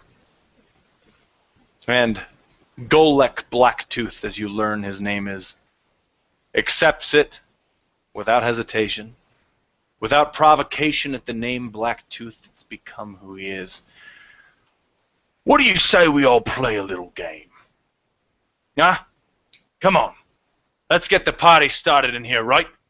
The tavern night has just begun." And he raises his glass, and people are cheering. What are you doing, all four of you? I think Nymeria's she's kind of gotten over the smell at this point, and just trying to keep herself together. She's thinking about other things, but when these men start making japes about the winds of Salin, she feels like her face flush a little bit, just a little bit ticked off at that notion. But when Blacktooth speaks up, she turns her head to look at him, and for a moment she just stares, just having no idea who that is. And then she goes, "Oh, it's him." And she looks at Orin and Quinn. I was at the beginning of our journey, and Quint is sort of trying to keep his rifle away, but he keeps wanting to look at it, and he's kind of like just enamored with it, like a child with a new toy who doesn't want to put it down. And Quint is also not really drinking. He's just kind of pretending to, like he keeps raising his glass and putting it down. In the chaos that's happening in the bar right now, after a game is suggested, Orin hops down from his chair, bringing his, I imagine, just like a small tankard of water with him, and he sort of worms his way through the crowd and goes over to Blacktooth, and he kind of tugs on the guy's vest or jacket, armor, whatever he's wearing, and as Blacktooth looks down, Orin kind of looks up, and Pebble says, We're really sorry about that." He looks confused at you, like, you need to elaborate, like, what are you talking about? What's that? What? What are you sorry about? And Orin kind of is, like, kicking at the ground with his feet, and Pebble sort of says, "Well, I'm afraid it was Orin who poured the ink in your drink. It was a long time ago, and you have to understand that you weren't the kindest to us at first." Would you believe it? And he's laughing, and he says, I know it was you. What do you think? I'm some sort of idiot? No, don't answer that. Don't answer that. Please. My reputation, and he looks out at the crowd, depends on you not answering that question. Well, that's a relief that you know. Orin and I just wanted you to know that, well, we're sorry. And we appreciate you sticking up for us. It was, it probably would have been a much more unpleasant evening spent here if you hadn't. Amidst the chatter in the crowd, he actually kneels down and looks to you, Orin, not Pebble, but he looks to you and says, "There is nothing to forgive. You are the reason I'm standing here right now, saving me from that vampire." And he puts his hand over his heart and he says, "This beats right now because of you and your friends. Your friend over there," and he motions to Gaharl, "he bought me a drink just now. And that is the definition of irony.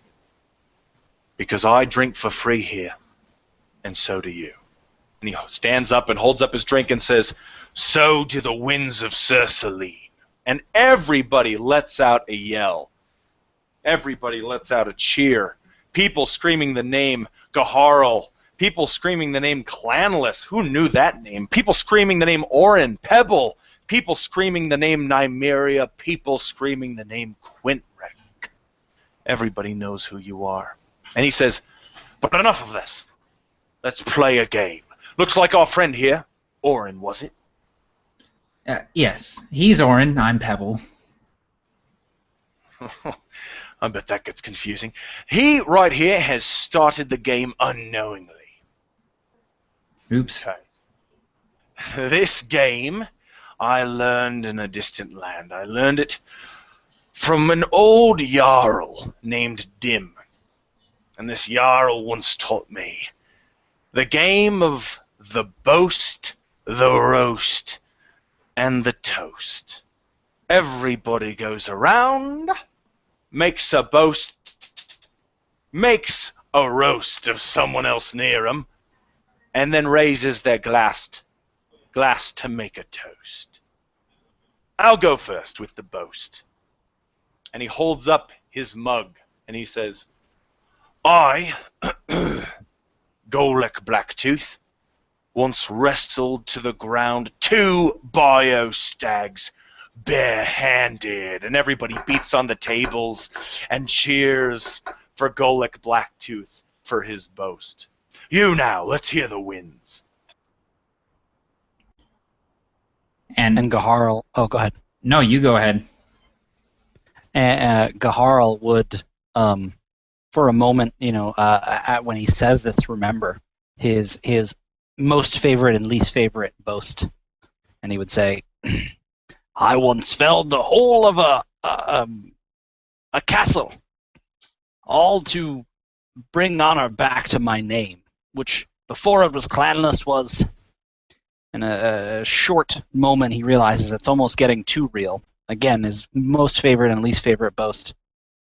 "Before I was clanless, and I slaughtered them all and took not a hit myself. Hurrah!" And he raises his glass and he drinks. Everybody's knocking on the tables and cheering, "Hurrah! Gaharl Clanless! Gaharl Clanless! Gaharl Clanless!"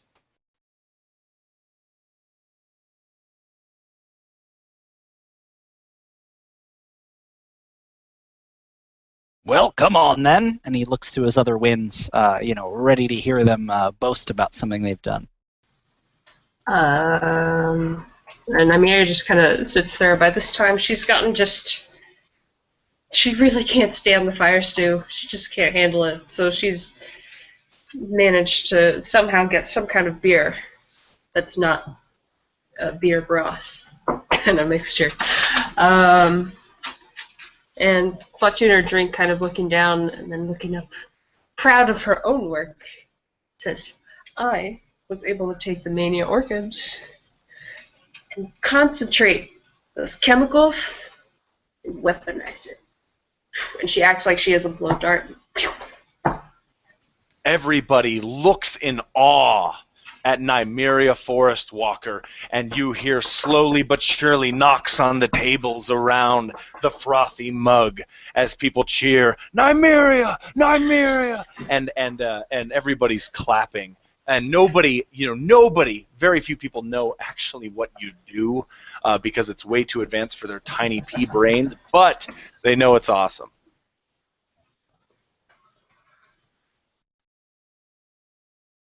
You hear a man stand up, and he drunkenly says, I once slept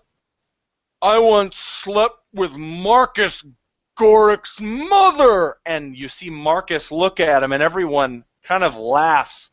And Marcus says, "You and everybody else in here, that's not much of a boast." And everybody laughs and beats the tables.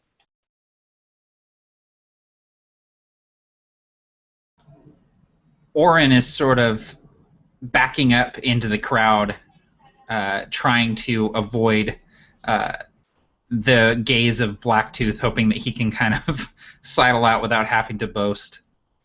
"Wait, Orin, what about You went to the Feywilds, and you survived! Wait, And- what? And everyone's looking at Nymeria, who's looking at Orin, totally blowing his cover, with facial expressions that just say, "Come on, boast it." What was that? And Pebble is kind of like, thanks, Nymeria. Yes, it's true. Orin and I have crossed over into the plane of the Fae on several occasions and lived to tell the tale. And you see it for a second, Orin. You see the dark room. You knew it was indoors, but you see the trees around you like you were standing in a forest. You see the man in front of you, and you knew immediately who it was. The man that you'd grown to nearly worship for so long. You knew it was Oberon. He stood in front of you, and you were tied up by your wrists and your ankles, and you realize that it might not have been much of a boast, but you awaken from this daydream with clapping and banging on tables as everybody cheers you on unknowingly.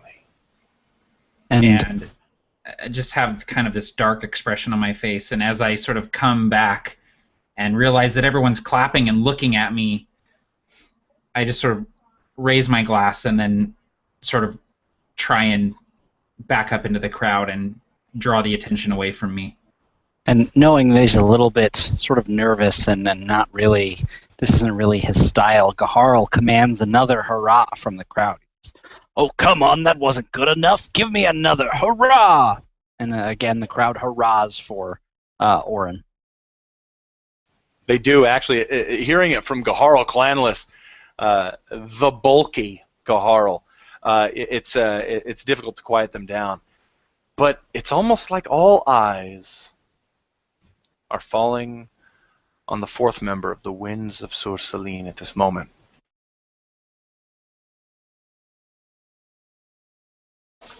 And Quint pauses, and the crowd sort of gets quiet. And he stammers. And then he reaches into his pocket, and he throws some coins on the table.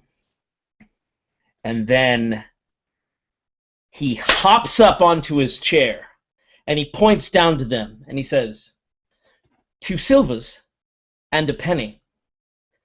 My riches aren't many, but you give me a while, and I will sing with such style. I'll have gold pieces 20. Ha ha ha! Everybody in the whole room cheers louder than before. You can feel it in the floorboards, people. You can feel it in the walls. The laughter, the cheers for Quintrec Coppermist's boast. Wonderful. Nobody even argues whether or not that counts, because it is probably the most poetic thing they've heard in their lives. It takes a minute for Golic Blacktooth to even quiet them down. All right, come on now, come on. Quintrec's just another man. Come on, back to the game. It's time for a roast. And he scans the crowd, and his eyes land on Orin Bramble. And he says, "Oh, my little friend. Did you know Orin's the one that gave me these teeth?" And everyone kind of laughs and claps. He looks to you and he says, "But you know what? I might have bad teeth, but I have good ears. And I know exactly something that Gaharl Clanless once said to you quite a while ago, and I'll say it again right here. Orin Bramble You look so ridiculous, it's difficult to tell which one of you, and he looks at Pebble, is the adventurer, and which one is the familiar. And everybody starts laughing. And I imagine, like, Pebble kind of gets all ruffled up and looks at Orin, and Orin's, like, silently kind of laughing, like, has this big, like, wide grin on his face. And Pebble's just, like, grumpy. Gaharl just hits him on the back way harder than is necessary. He's absolutely lost it at this point. He's 3 or 4 fire stews in. He knows what it does to him. And he just claps you on the back, Orin, just way too hard. And he's just laughing. Pebble kind of said, under his breath, I don't find that very funny at all. I don't think it's a very good roast, if I'm being honest.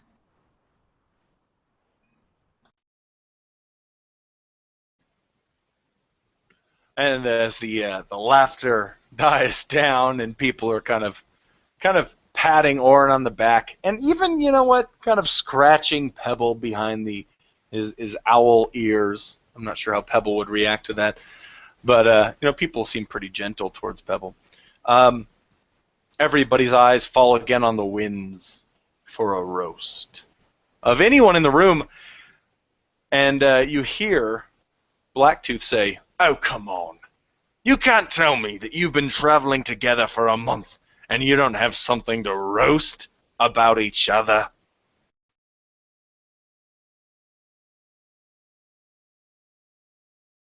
And Gaharl is a little bit, he's really not sure.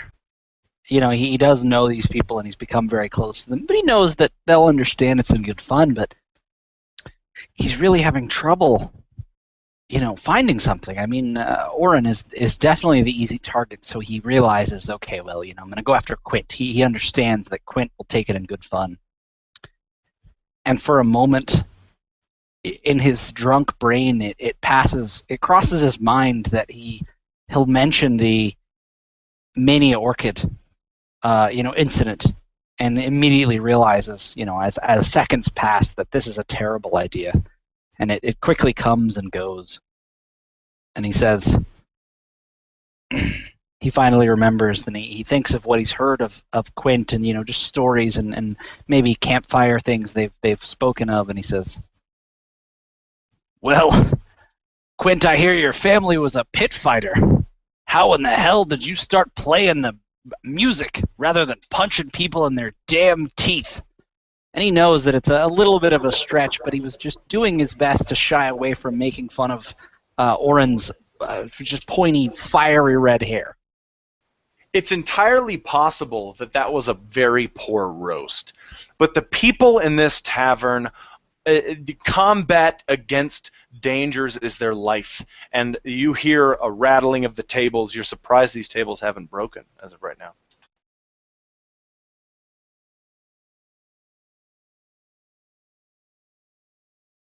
Quint, do you have a response? Or someone else can go with their roast?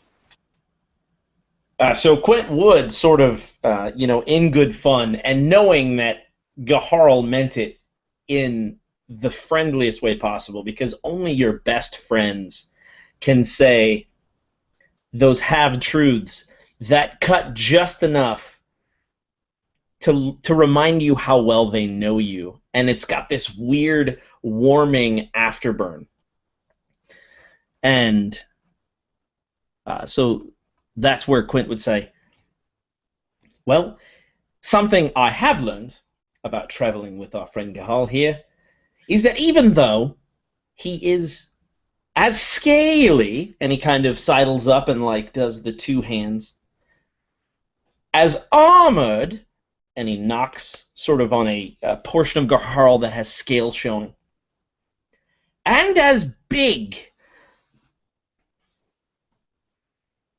he's afraid of turtles." And at this moment, Quint would take sort of just a turtle shell, one that's been dried, maybe of a turtle, and he'd go, "Raw!" and he would hit it up to Gaharl, putting it right in front of his face and sort of shaking it right in front of Gaharl. And especially, this many drinks in, like I said, I mean, Gaharl, absolutely at the mention of Blacktooth that we drink for free, is just downing these fire stews like it's nothing. And he's chugging them because he has no problem getting them down. It's keeping them down that he has a problem with. And so it's beginning to hit him. And Quint comes out with this turtle shell, and whether Gaharl is afraid of turtles or not, he absolutely plays along. And he, looks scared for a moment, to some degree, as his reaction was poor because of the amount of alcohol that he's imbibed so far. And it scares him a little, but then he really plays it up, and he kind of, leans back in his chair, and then seems as though he's fallen back, and he gives a good laugh, and raising, there's 5 cups in front of him empty of this fire stew. He raises the one he's holding, and again a hurrah and a laugh. Yeah, and you hear, in the midst of the crowd laughing and cheering and clapping, you hear one man say, "Turtles?" And he points to the barkeep. "He puts turtle stew in your drink. You've been drinking turtle this whole time."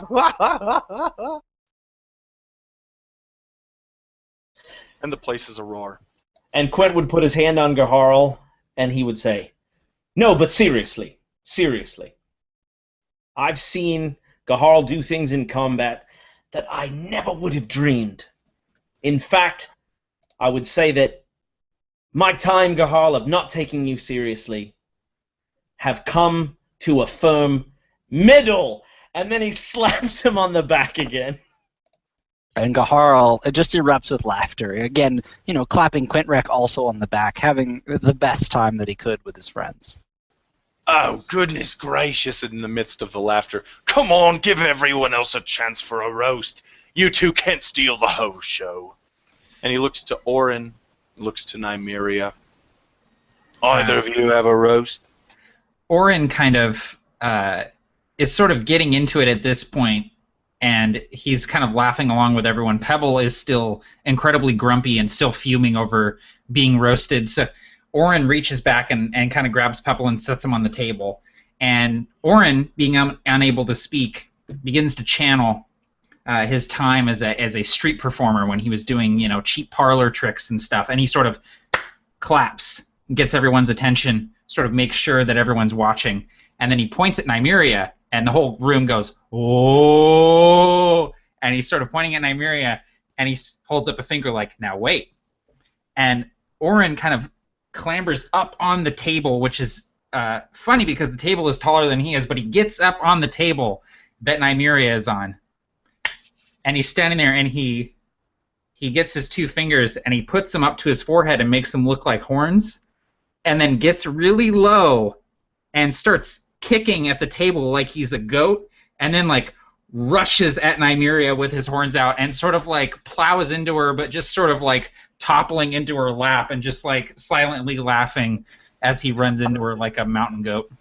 This gets more applause and shouting than anything before. Everybody in the tavern is having a great time, and that receives so much laughter.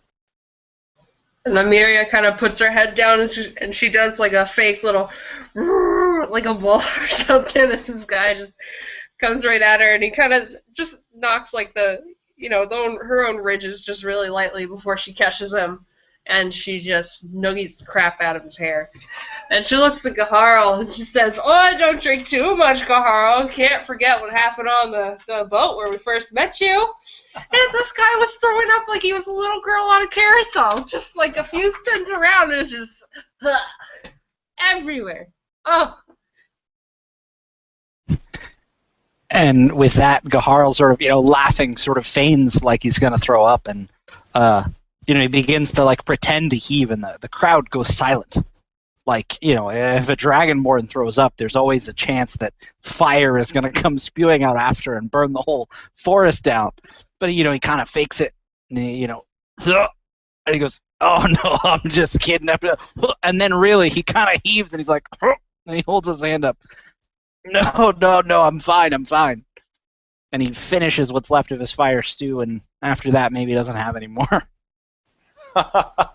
You're definitely beginning to maybe perhaps feel like you've had enough. But, you know, that usually means you're not done yet, perhaps, depending on the day. The whole room kind of becomes a little quieter. Not solemn, but a little more respectful, as they see the mug of Golek Blacktooth being held aloft in the air. It's time for a toast. The final part of the game has arrived. Blacktooth looks at the winds of Sur Salin and says, "It wasn't but a week ago. I was strapped in leathers, hanging from a crucifix, affixed there by a monstrosity from the Shadowfell. It wasn't long ago I thought I was a dead man. I was so beaten, I thought my black teeth were the best feature on me." And everyone kind of giggles just a little bit, but stops quickly. "But these four people, these four winds of Sur Salin." He raises his mug even higher. "This is a toast to the vampire. May she rest in pieces." And everybody just breaks out in applause and cheers and knocks and claps and laughter.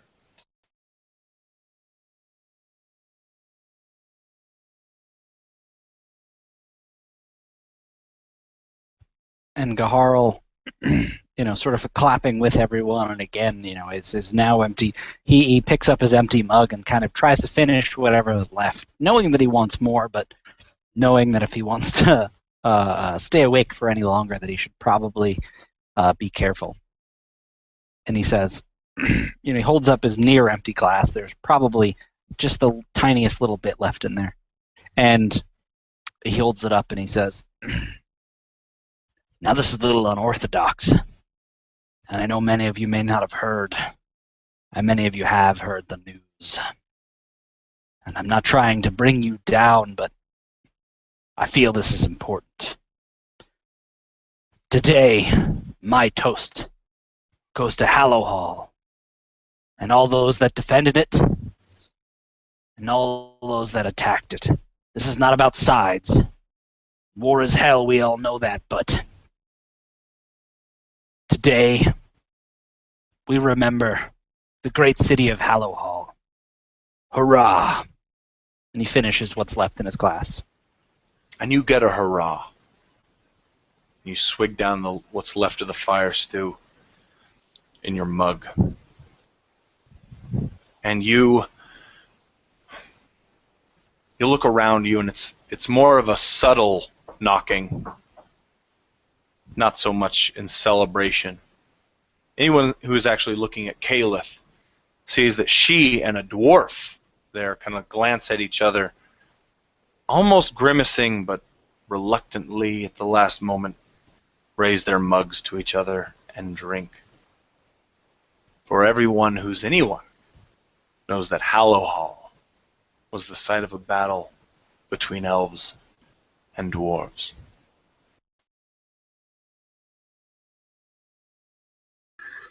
This is more personal to me, but for a long time I was alone, except for a dear friend of mine who became almost a father, a wood elf by the name of Leodon.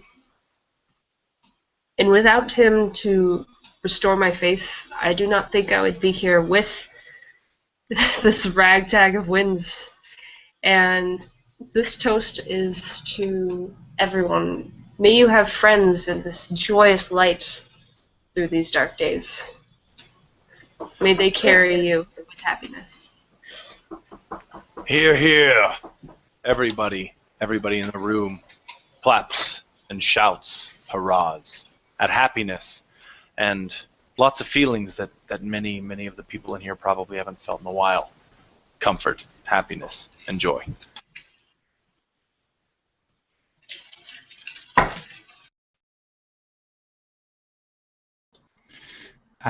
Orin, kind of still sitting in the same chair as Nymeria, sort of gets up and moves back onto the top of the table so people can see him. And he has his mug, and he sort of nudges the little white owl, the little pygmy owl sitting on the table, and he raises his mug to the owl, and he kind of looks out to the crowd, and he points to his mouth, shakes his head, miming, "I cannot speak." And then he gestures down to the owl and makes a talky hand. But he can. And he raises his glass and then drinks.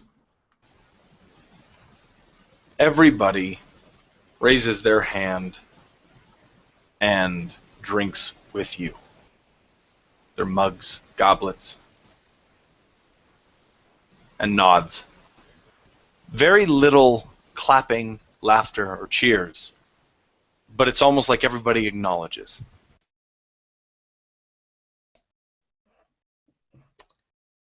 And Quint stands again on the stool,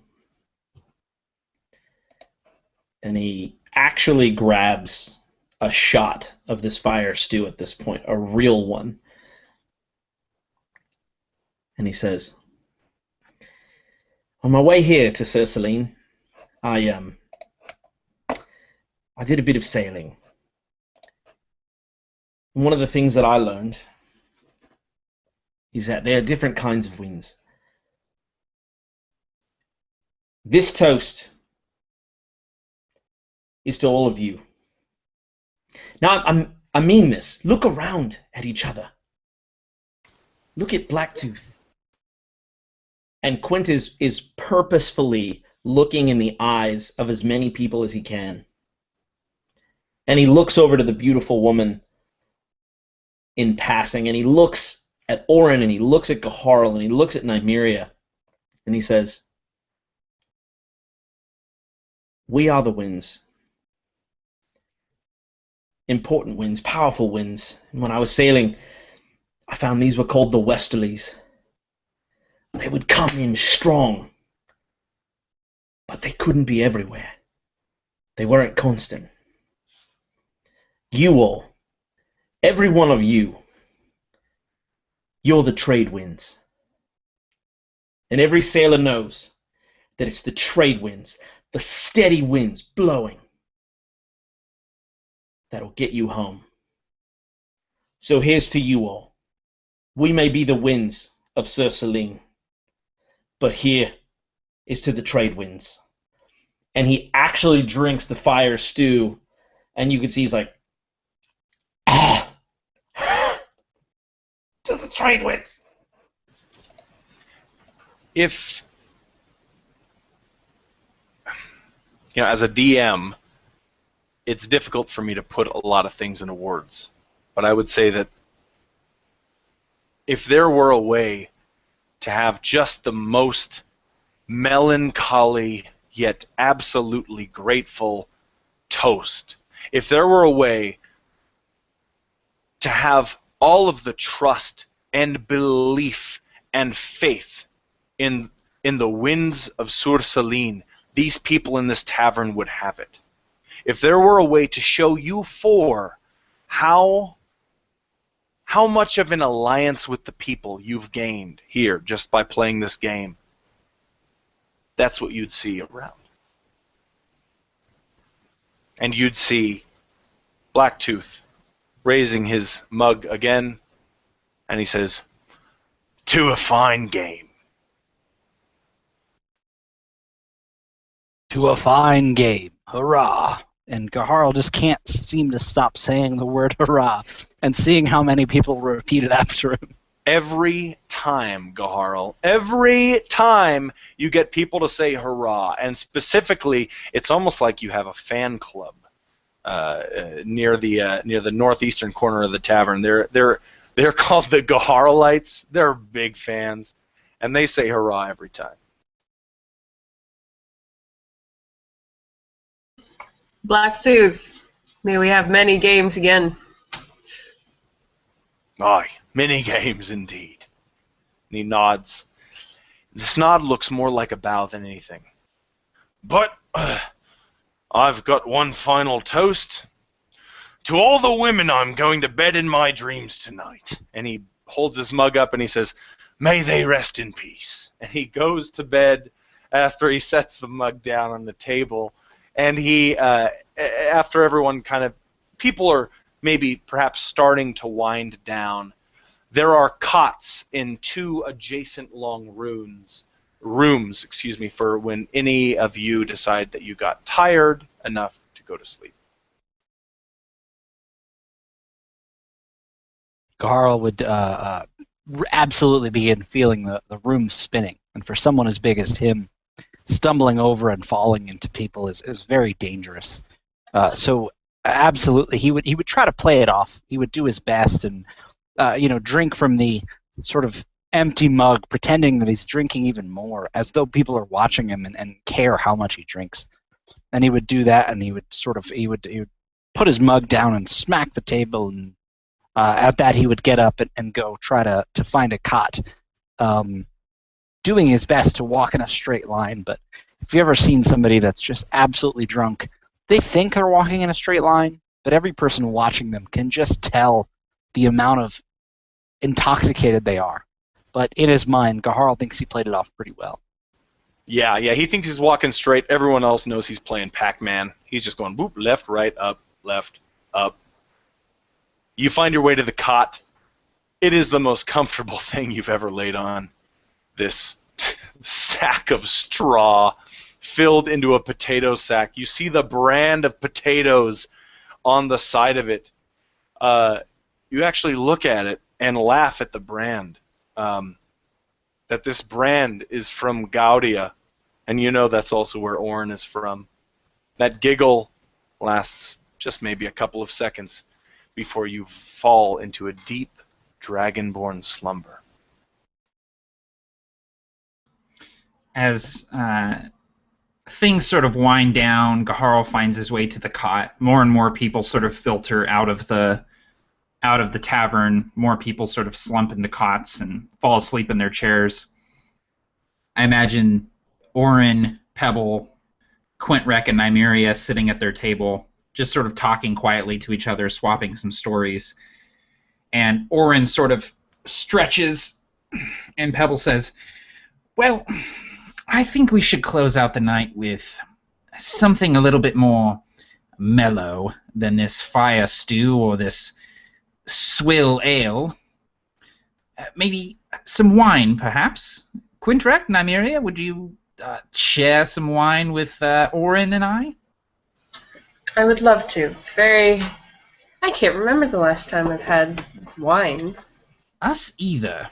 But they seem to have quite a selection here of different drinks, so maybe they'll have something. Certainly. Your choice. I'm already feeling that fire stew, so I think you can slip anything past me at this point. Orin sort of hops down, and he and Pebble go over to the bar, getting the attention of whoever's tending the bar. And Orin would rap his knuckles on the bar, and Pebble would say, something rare in your wine selection. Something maybe a little bit more expensive, since everything's on the house tonight.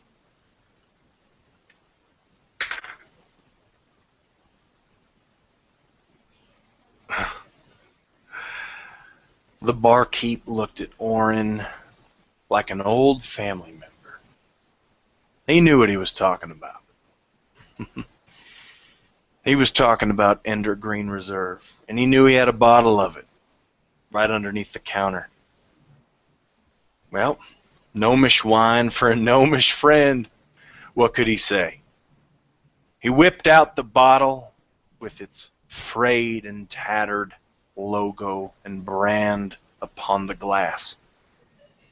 And he handed it to Orin, and he just said the words, for a favor. I don't know, someday, maybe in the next life.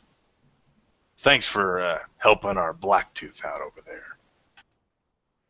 And Orin would incline his head to the barkeep. Pebble would say, thank you.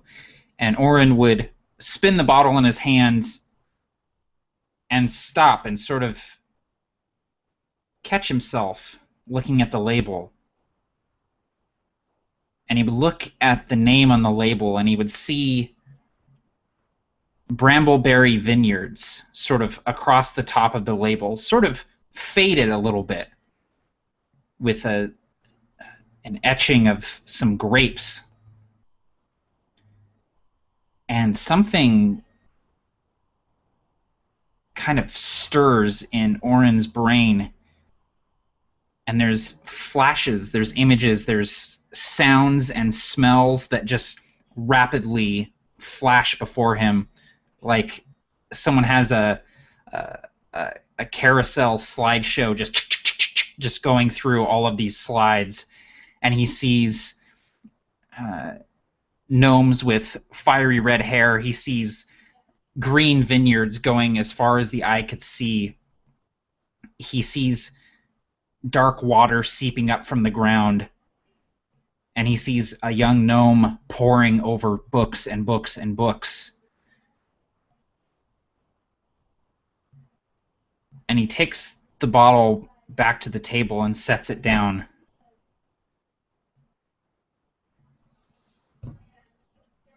And just looks at it, sort of unaware that his friends are sitting there still.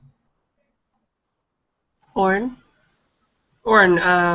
hey, what's going on? Are you okay? Pebble's sort of looking concerned at Orin too. Orin appears to be, well, he's lost in some sort of daze. Orin! And Orin kind of blinks and holds up his hands like, no, I'm okay. There's something familiar about this bottle to Orin, something he can't quite recall. It's something from his home. Something that was taken from him in the Feywild. The memories were taken? Well, that's as far as I can surmise, yes. Orin, well, when I met him, he already had lost his voice. He couldn't remember who he was, only had snippets. His name, that was about it. I think he gave up those memories in exchange for something. Potentially his magical ability, potentially some knowledge. But whatever it is, this label is... well, he's seeing things. Orin and I are connected. I see what he sees and vice versa. He's seeing home. He's seeing family. Well, if this is home, then, smell is one of the best triggers for memories. Open it up. Take a whiff. Maybe that'll help. Yes. I think Nymeria is right, Orin. You should smell. And you should drink. And Orin would take out his dagger and cut the label on the top of the wine, pry the cork out.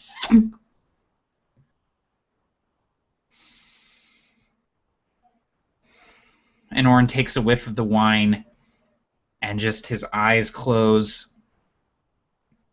and the hairs on the back of his neck just stand up. Chill runs up and down his spine. More images and smells run through his mind.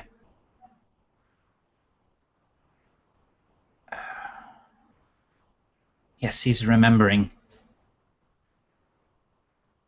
His name, it's not Orin Bramble, it's Orin Brambleberry. Nymeria, knowing that this is, or sensing how important this is, she reaches into, a small bag at her hip, basically taking out a piece of paper and some charcoal pencil and just kind of writing this down now intrigued and just forgetting about the wine. And Orin sort of sets the bottle down, goes back up to the barkeep. Pebble says, that wine, the Brambleberry Vineyard, the Endergreen Reserve, where does that come from? Where is that vineyard? Oh, that vineyard. Well, I don't know what to tell you. It's it was a vineyard located in Old Gaudia. Old Gaudia is east, NK. I'm not sure if you've been there. South, but that vineyard you won't find. That's why you owe me that favor. See, that vineyard's not around no more. Not around. How long has it been gone? He laughs. Matt, how long has that vineyard been gone? For over 100 years. I'm sorry, friend. A century, at least. I see. Thank you. I suppose you're welcome. Orin and Pebble come back to the table, and Orin slumps into his chair. I see that wasn't very helpful. Brambleberries. Could I do maybe a history check? Yeah, absolutely. Go ahead. Read a lot of books. All right. Please do. Please do. Wait, it hit the thing. Oh, no. You would actually, hold on. I don't know what you got, but you'd get advantage. I'm not sure if you need it with that roll, but you definitely would get advantage on this. Okay, well, it was a modified to, let's see. So if you get advantage, you roll twice. Okay, I'll just roll twice. It hit my laptop instead of full. Oh, it's the same exact number. Okay, so here we go. It's a modified 15. Fates have decided. Wait, same. You rolled a 2 again, and it's a modified 15? No, I rolled a 12, and it hit the laptop. Oh, rolled again, got a 12 again. Oh, I thought you said a 2. I was like, oh my god. She did say 2, but I think I was confused too. No, But I was like, oh my 15. god. Plus 13. That's a baller-ass number. Okay, so here's the deal, Nymeria. You remember this wine when you lived in the thicket. When you lived in the thicket with your old master. You remember that this was the only import. And you remember that the wine was rare and kept in a chest in one of the homes. You remember that it was the only import, but that was many, many years ago. And you were told what happened to this place. What happened to this place was the equivalent of a man sheathing a man's sword inside of another human body, but for nature. It was the decay of life, a plague, a sickness, a famine. Destroyed southern Gaudia, also known as Old Gaudia, removing the rich cultural history, the vineyards, and the Brambleberry name with it.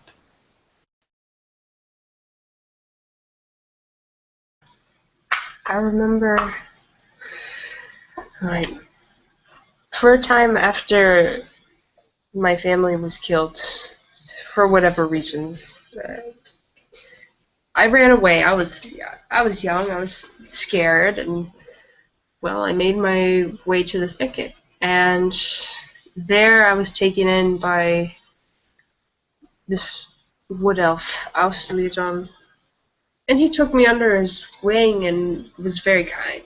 And he started teaching me about the lore of the forest and whatnot. But Orin, what took it out, what also killed off the brambleberries was this plague. I I personally didn't really get sick, but it just wiped out everyone. I saw it. I'm glad that nobody's suffering from that now. And Orin is just sitting there listening, just kind of shaking his head. And Pebble says, if that's the case, that means Orin wasn't just in the Feywild for a couple of weeks the first time. He was there for a century.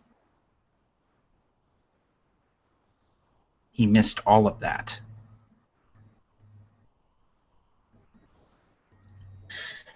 I know it leaves many questions unanswered as to your family, but I'm glad no one else had to see that, or that you didn't have to see that.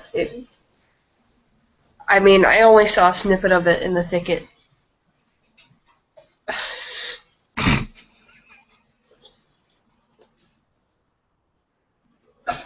trying to be serious. Don't you dare read it. Don't you dare read it. Orin is just sitting there, and Pebble says, is there anything left of that town, of that vineyard? Are there any brambleberries left that you know of? Nothing beyond, the stragglers of the plants themselves. Not that I know of. Some might have gotten away, but the chances were slim. Quiet, this is a very important backstory moment that's happening. Okay. I know, I was like, this is like the deepest we ever got. It was my fault. Okay, yeah, it was my fault. Go ahead, Orin. I'm an accessory.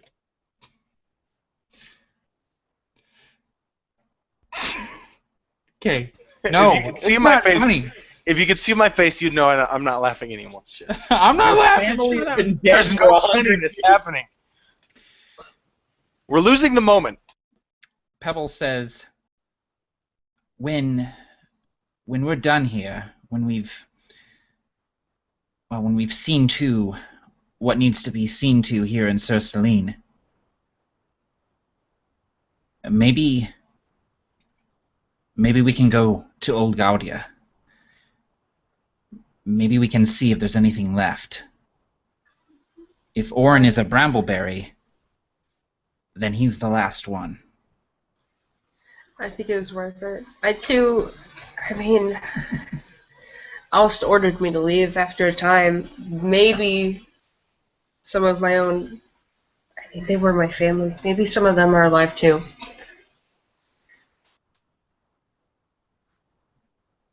I will join you in that once Kaharo sleeps off all of this ridiculous fire stew. 5? 6 cups? Oh my gosh. Orin grabs everyone's mugs and pours, and then hands them out. And he takes another whiff of the wine, sips it himself, tastes the berries, the fermentation. It's not a very strong wine. It doesn't have that vinegary hit to it. It's very rich and just, it tastes like grapes. And he just lets it sit on his palate, swallows it. Another rush of images, of feelings that he hasn't felt in a long time come rushing back. And he knows that he is Orin Brambleberry, and that he is the last Brambleberry alive in Enkea. And what a thought to sleep on. As the milling about begins to end and everybody begins to go to sleep.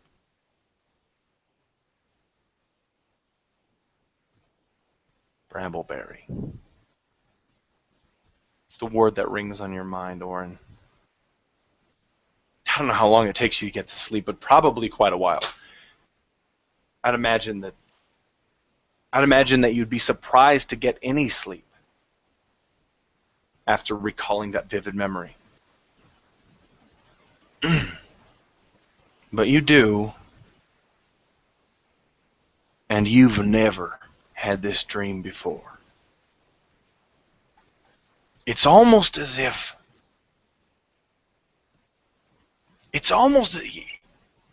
now you remember that time when Orin was in the Pentis, the Temple of the Winds of Salin, and he was going back and forward in time in order to solve this puzzle, in order to get into the final room.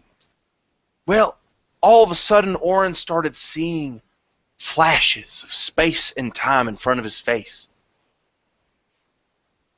He saw, just not an hour ago, he saw Blacktooth holding up a mug and making a toast. He saw a rifle exchanging hands between Caliph the Wood Elf and Quintrek Coppermist. He went a little forward in time, and he saw a man from the tavern wake up in the middle of the night and pick a pocket of another man who was sleeping next to him. Stuffed it in his pocket and fell right back asleep. Then he came back to the present, trying to get control of this ability, but he couldn't. He began to go backwards and backwards, and he saw time rewinding and rewinding and rewinding, and he saw another tavern very similar to this one, with a mug of ale sitting on the counter, bubbling and churning. And you see in front of you, or in front of the mug, a dragonborn, looking grim, as his namesake would be, staring directly at the mug. Cassie, Matt, and Tim, I'd like you to roleplay as the three other people in this tavern in the past. You are headed to Salin to make your name as adventurers finally. But you got to take the long way, and but you've heard about an airship, but you just don't have enough money to get on it. You know that it departs from the northern point of the thicket, but you're just going to have to take a regular old ship and go through the historic road to Salin, the city of Hallowhall. So you're probably just going to have to do that. But you're talking, being boisterous, you're talking all about Salin. Specifically, you're talking about the forest and the things that you've heard about it, what it feels like, what it looks like. So the three of you, go ahead and roleplay these people who are excited to make their names in this wonderful land of Salin.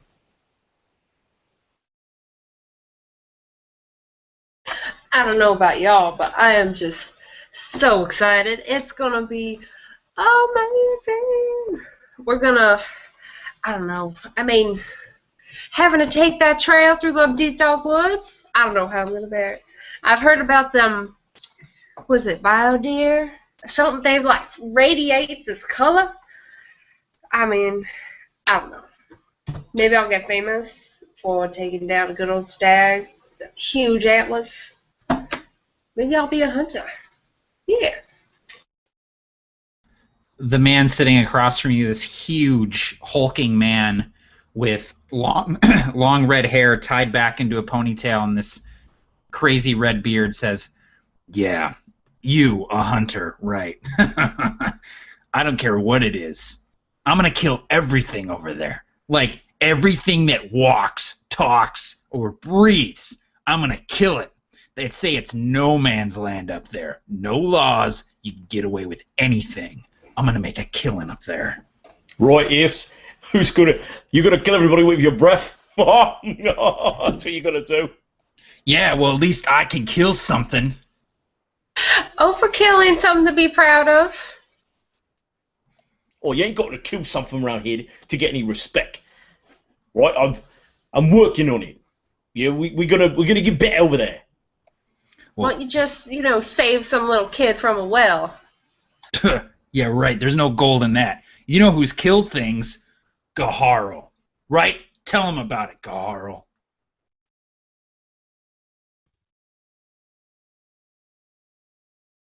Respect. Gaharl is visibly upset. In contrast to these other people sitting. Is Gaharl sitting with these people or just in the same bar as them?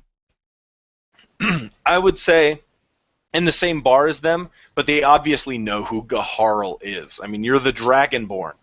There aren't many of you in NKM. Respect. Killing. I'm no learned Dragonborn. Not so much more than you are. But somehow, the way you say these words, it's as though they mean nothing to you. He slams down his mug, and his cats run away. Sir Salin, you speak of it as if it's easy pickings. You understand it's...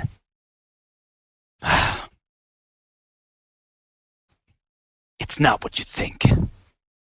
Biostag, stand 8 feet tall. They'll gore you like nothing else. You don't simply walk in and kill them. And hell, you. Everything that breathes. I've heard vampire spawn roam this place. I'm not too keen on going there myself. I'm not sure how you can be so excited about it, but that word respect. One day, someone or something will teach you what it means. And hopefully it's not in the last moments of your life. And he takes a swig of very strong alcohol from his mug. Gaharl, you know of Sir Salin. You've heard about it. You've heard the dangers. Enough to have a soliloquy about it and talk about it proudly to your friends and bar companions. But these three people around you, you guys, you've heard a little bit more about the Crimson Wood. Gaharl's never even heard the name Crimson Wood. So go ahead and continue talking about that place. What would you say about that? What's exciting about that place for you three? Oh man, what a dreary old dragon. Anyways, I mean, I'm just excited to get out there. I've been stuck in this ragged little town for too long. And well, I think the Crimson Wood would be a wonderful place to get me some nice pelts, practice my crossbow aim. I got nothing to worry about. Gaharl, you'd probably, even though the laughable person here who's talking about working on their crossbow aim in such a dangerous place, but Crimson Wood, you've never heard that name before. But you remember seeing the portal.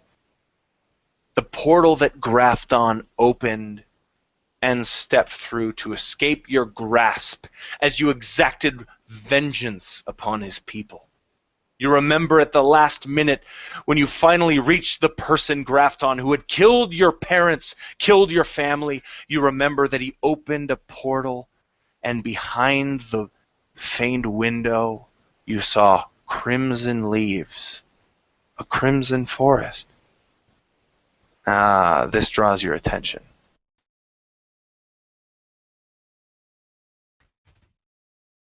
Another swig. What do you know of this Crimson Wood? I've never seen, not in all my travels in all of Enkea, trees of red. It's magic.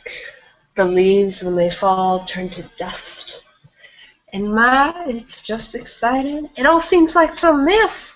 I don't know about you boys, but I definitely need to get a look at that. Any other rumors? Yeah, that's where those big glowing deer that she was talking about, that's where they're from that Crimson Wood. And I heard there's like wild dwarves that live there, and you can hunt them. You can hunt people for sport. I need to get up there, man. Oh yeah, if I don't think they breathe, Jack. I don't. You said you was going to kill everything that breathed, but I don't think vampires spawn breathe. So will you kill the vampire spawn? The voices around you, Gaharl, it's almost like someone's putting a low-pass filter on it slowly as they begin to drown themselves out, and you're staring at the ale, the crimson wood, this forest that they're talking about. That has to be where Grafton went. That has to be where Grafton escaped. It didn't take long for Gaharl to find the Reach, given the information that these three idiots given him. Only two would live. Only two of them would live upon reaching the Crimson Wood. Gaharl, and well, maybe we'll see in some future session. But Orin, time begins to move again. This time slightly a little bit forward. You see flashes in front of you. You see what looks to be some sort of human or half-elf washed up upon the shore out of a boat as he crawls up to the shore. From a distance he looks familiar, but can't quite place it before time begins fasting forward again. You're in a hut. You see a familiar face. Nymeria. You're facing your... God, I almost said master, but you know this person. You know he's your best friend at this point. You're facing Aus Leodon. He's the reason you learned Elvish. He's the reason you learned the importance of nature. He's now the reason that the path before you is set. He hands you a sheet of paper and he says, well, it looks as if your time here has ended. Nymeria.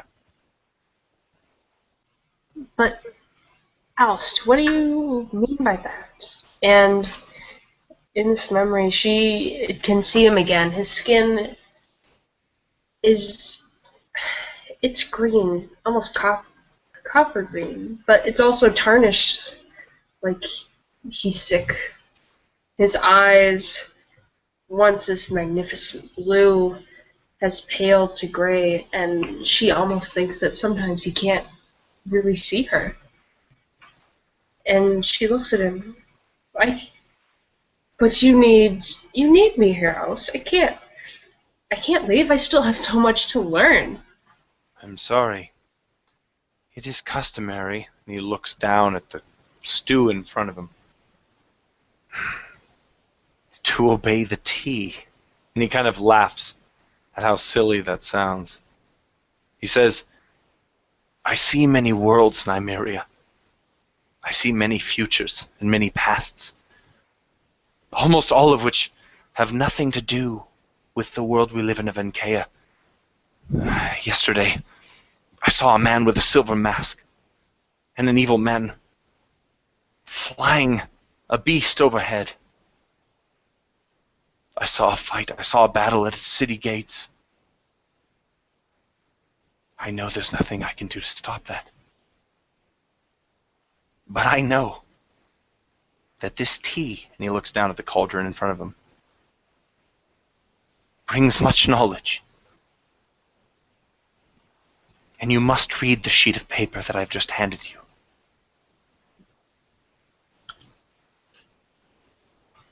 And she looks at him, just her eyes so trusting, but she can't help but look a little skeptical, and she looks at the sheet. It looks to you like a ticket aboard Khan Bariz's Reach to the Crimson Wood. And you've heard of this place. If I were you, I'd role play as someone who might be a little more excited than before. This place is the beacon of nature. This place is the epitome of scientific research. As an amateur or novice chemist of your caliber, what was a punishment a bit ago might just be a reward. Wait. She just stares at it for a moment, and she looks back up at him and points at the paper accusingly, like, this isn't real, is it? But I mean, wait, but I should stay here. I mean, isn't there something I can do to help everyone get better? But I don't like this predicament you're putting me in. Oust. This isn't fair. I am not putting you in this predicament. I apologize, but if I'm being truthful, there's nothing for me to be sorry for. The fates have you going to Sir Salin. They have you going to the Crimson Wood. But before you go, I must have you know something. This is very important. Are you listening to me? Of course. While you were there, he looks down at the tea leaves in the cauldron, you will meet one person who you will begin to think of as a friend. Just know, this person brings you and the others with you to certain doom. She kind of scrunches her nose at that information. But do you want me to interfere with that? But I know the lead. You more information. I'm sorry, Nymeria, I have no more. All I know is that you must go, and you must take the airship. I know that there's a faster way through Hallowhall, and I know you're not a fan of ships. But you must go. I don't... If it's to be doomed, what? No. I understand the leaves. I mean, I'll go, but I don't understand why I should go to something that may bring us to doom. Do you want me to interfere? Like, he begins to chuckle, and he says, you know, I'm reminded every day why I brought you here, Nymeria. It's your curiosity, it's your passion, your excitement, your desire for knowledge. There's only one thing I can say to you, though. The world often shows you not what is actually there, but instead what you need to see. Nymeria Forest Walker, may you see what you need to see.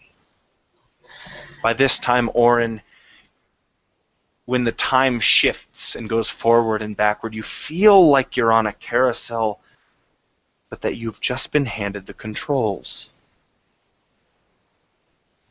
Orin Brambleberry. Let's finish off with this hands-off approach. I'm rolling the dice here. Let's have some fun. You have time and space in front of you. Where do you want to go? Orin is a being out of time. He has existed on multiple planes, and he's seen the past and the future, but he has no idea who he is or where he comes from. He journeys back before the town of Brambleberry was known as Bramble Blight. Before the plague took hold, and before this land that was green and fertile was reduced to mud and ash, he wants to go back and see where he came from. Back and back and back and back he goes.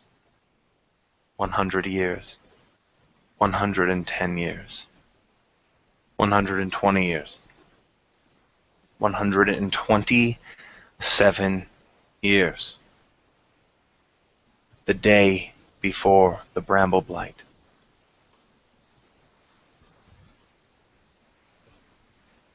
You pause it. Move forward one day. What are you doing the day of the bramble blight? Orin is... He's not any younger, because really he hasn't aged.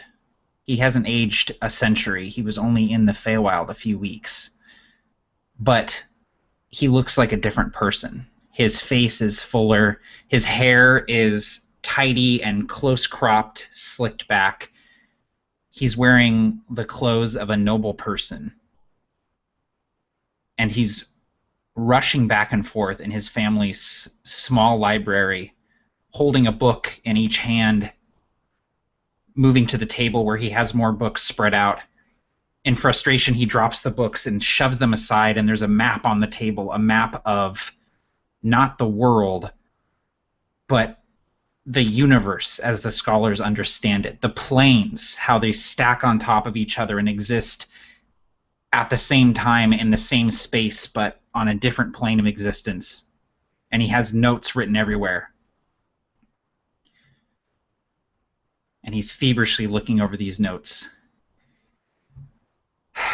There has to be a way. There has to be a way for me to get here. And he points to this disk of green just under the material plane, this place that goes by many names but is more commonly known as the Feywild. Ah, and that's when it occurs to you. When you slam your fist down upon the map, two things occur to you.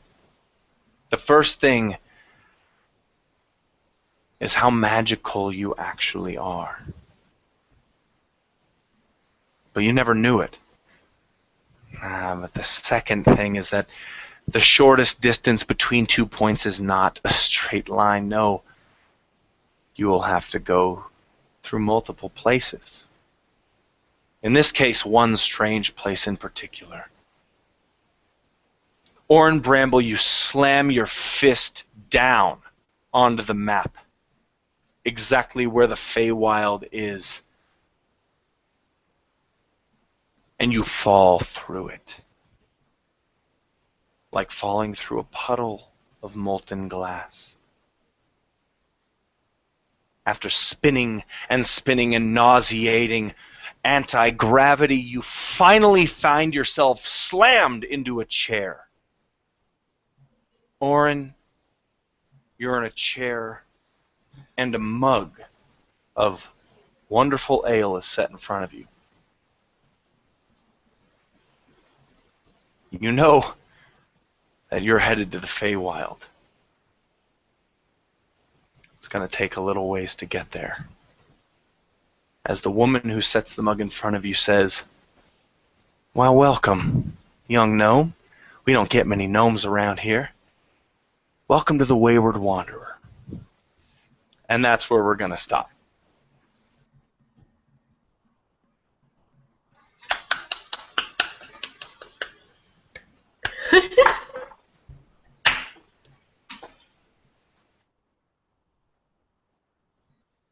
Oh, that's awesome. I need to lay down. I don't have any words. I'm out of words. Just... I'll meet you guys same time tomorrow, maybe? No, actually, here's my plan. I want to run this by you now, Matt. My plan is to run a one-on-one session at some time or some point with you about the dream that you're having while asleep in the frothy mug. Hell yeah. Yeah, absolutely, man. I'll Name be the there. time. All right, cool. You Awesome. do like, 1 I mean, a.m. like, Eastern. how about what are you doing in 20 minutes? I'm in. I'll play What Rorge. you got going on, man? Come on. I'll play Rorge. Tim, you'd be the only good Rorge. You'd be the good I'll Rorge. Rorge it up, Rorge it up. and I'll fake my way through a Keenra. Can I just say there's so much that happened tonight that's not even a little bit on these notes?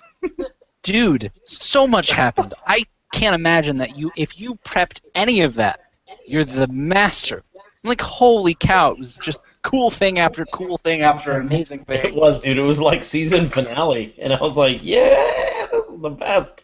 I'm really curious as to what your notes actually were. Yeah, what the hell? Jesus. Dude, awesome. Well, I appreciate that, guys, and I'm glad you had a good time. But really quick, this is important. Who the hell is Nolo and Roleplay? Because this person is cracking me up in the chat the Dude's whole getting me time. All night. They said this whole campaign was Barker's convoluted way to ask Matt on a date, which isn't wrong. It's true, man. He's buttering him up for like a week from now. Yeah, I know. But that is actually, let's mention that before too many people get away. On Thursday, a week from yesterday, Barker and I are going to be sitting at this desk together for the Roll Up and Die 50th episode live stream. True. It's true. Have you heard that 48th episode yet? It's really great. No, I haven't, because somebody, I don't know. Take my word for it. The intern over at Roll Up and Die headquarters that we have uploading our episodes just is slacking this week. It's Dude, moron. It's moron. there He's was playing with a gun. It's more. Let me tell you right now, that intern, there was a point in Blame the time, law. like a legitimate point where he legitimately could blame the internet. That time has passed, though, and now he's just got himself to His blame. excuse That has run time away. has passed. This was a really Oh fun my game. gosh. I'm really glad you could be here. Awesome. I gotta walk my dog and feed the cats. Go walk your dog. Go walk your dog. I was about to say that usually we end this with like a 30-minute Q&A. I know that some people have to run. I'm probably going to stay here for a little bit. The length of time I spend here depends on who else is up for it. No worries, no pressure. If people got to go, people got to go. Cassie, go walk that freaking dog. I will. I'm gonna walk my pity. Someone was like, "Where's that pit bull?" There's Okay. there's a pit bull around here somewhere. Where's Too. Belle? I think Sleeping. she's hanging out with Tila right now. Yeah. So. All right. Thank you so much for letting me join you guys again. It's awesome. Of course. It was Yeah, that was fantastic. awesome. Cassie, Thank you Cassie. killed it. I really want to play that Southern girl now. I want to play her sometime. She's fun. All right, she's the one that lived. She's the one that lives. She reminded me of a Scarlett O'Hara in the Crimson Wood, in Ankea. I don't know. What? Scarlett O'Hara. I don't know who that is. She reminded me of Scarlett O'Hara from Gone with the Wind. Yeah. I never saw Gone with the Wind. All right, here's the deal. Or Reddit. You're not allowed to not see movies. That's my thing. That's Barker's deal. That's kind of why I'm a big deal. Cassie's edging in, man. She's the Apple to your Microsoft. What? Yep. I don't even get that reference. Me neither. Not even a little bit, but that's all right.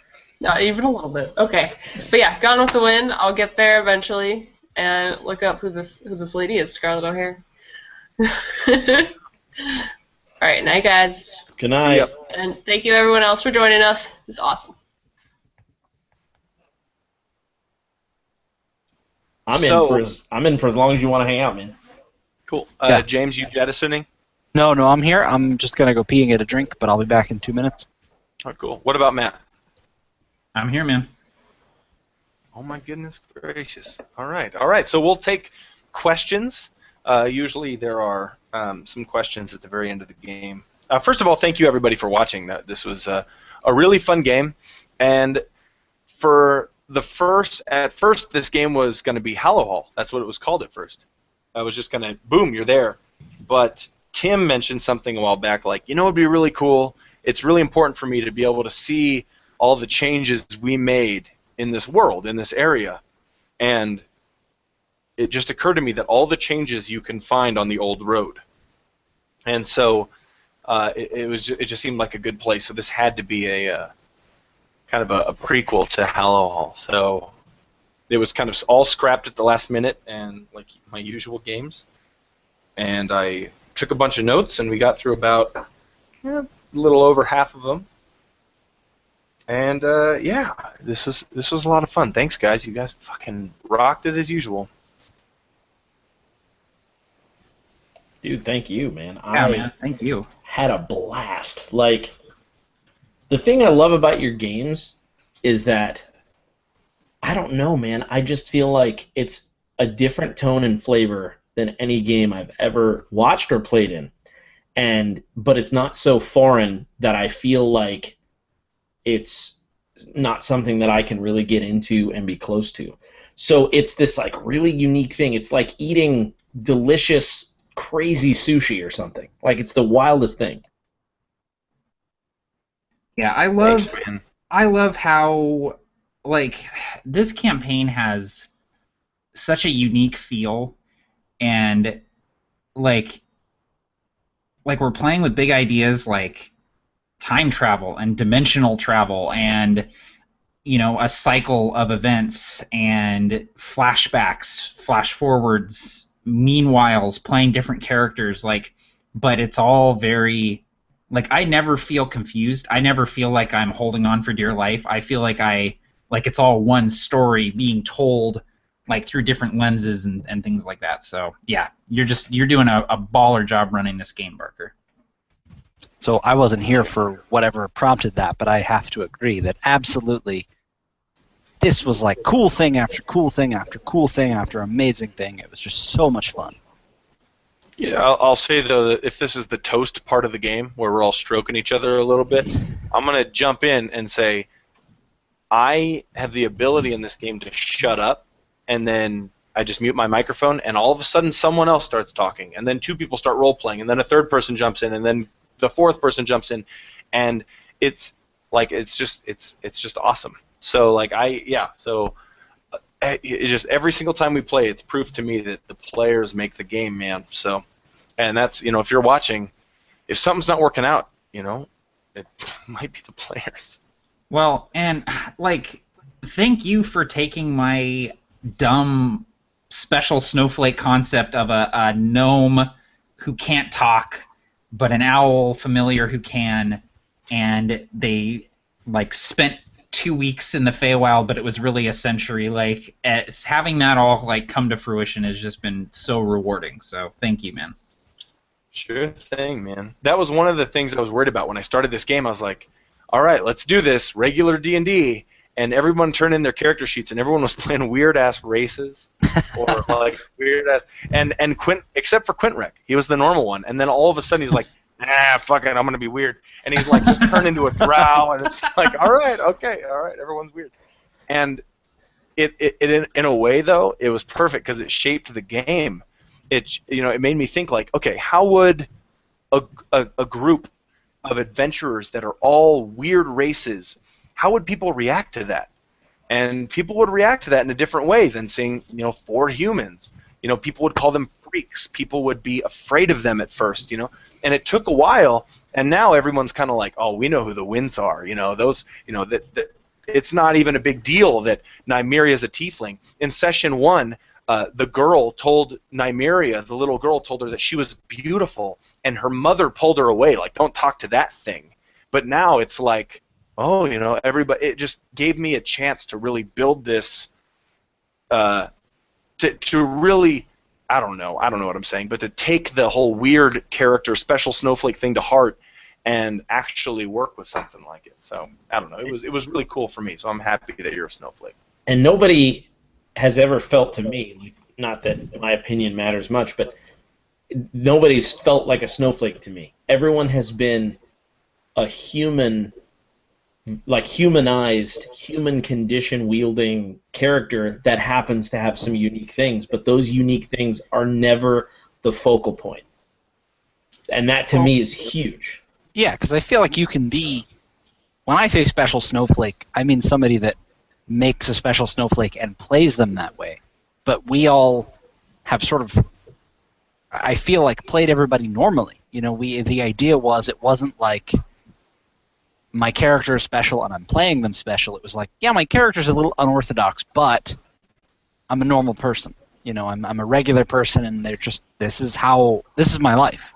You know, it's not like, oh, I'm special because of this, or I'm brooding because of this, or I'm better than everyone. It's just, I'm just trying to make it here, man. Yep. Can I just say really quick off topic that I'm finding it very difficult to not jump up and defend Jimi Hendrix right now in the chat. Yeah, what you looking at is talking shit about Hendrix. I'm about to put on my... Someone in the chat is talking shit about Jimi Hendrix, and I'm like, bro, people who write out guitar tablature can't even figure out what he's doing in some songs. Like, come on. It's super important to remember when he was doing what he was doing, what else was around. Go and Google the other music, pull up Spotify, and listen to that, and then listen to the mind-blowingly different and original sound that this man was making. And it's just the contrast, because it's easy nowadays because so many people have just mimicked his playing. Yeah. Like, you can trace the veins of his inspiration to so many modern artists, but he invented it. Mm-hmm. That's huge. It reminds me of some of the first times I watched Alfred Hitchcock movies, and I was like, well, no, this isn't groundbreaking. Like, I didn't understand it first, and then somebody explained to me, no. He's the reason everybody did what they did. Like, you don't understand. You've got it backwards. He didn't copy them. They copied him. You know, like you said, it's almost cliched now. You know, Hendrix is like, well, no, I mean, there were plenty of people that did that. Like, what's the difference? And it was like, no, yeah, he's the reason they did that. If you use a distortion pedal, you should thank Jimi Hendrix, because I've read several articles about how he pioneered these engineers and the sounds and the tones that he was playing with. Even like the pedal that they designed for him for Woodstock is still uses the science behind how the saturation works and the harmonics is still a core principle in distortion pedals you use right now. Yep. Well, and the Jimi Hendrix experience, like, the bassist and guitarist both are really awesome as well. So yeah, they're great. Anyway, Carol Dunster says, in D&D, most characters have family that was brutally murdered. I love playing characters whose parents died of old age. I just freaking love that. Yeah. Oh man, they died of being freaking 90. It's like That's watching a Disney movie where both parents are alive, and you're like, wait, did they mess up? Did they mean to do that?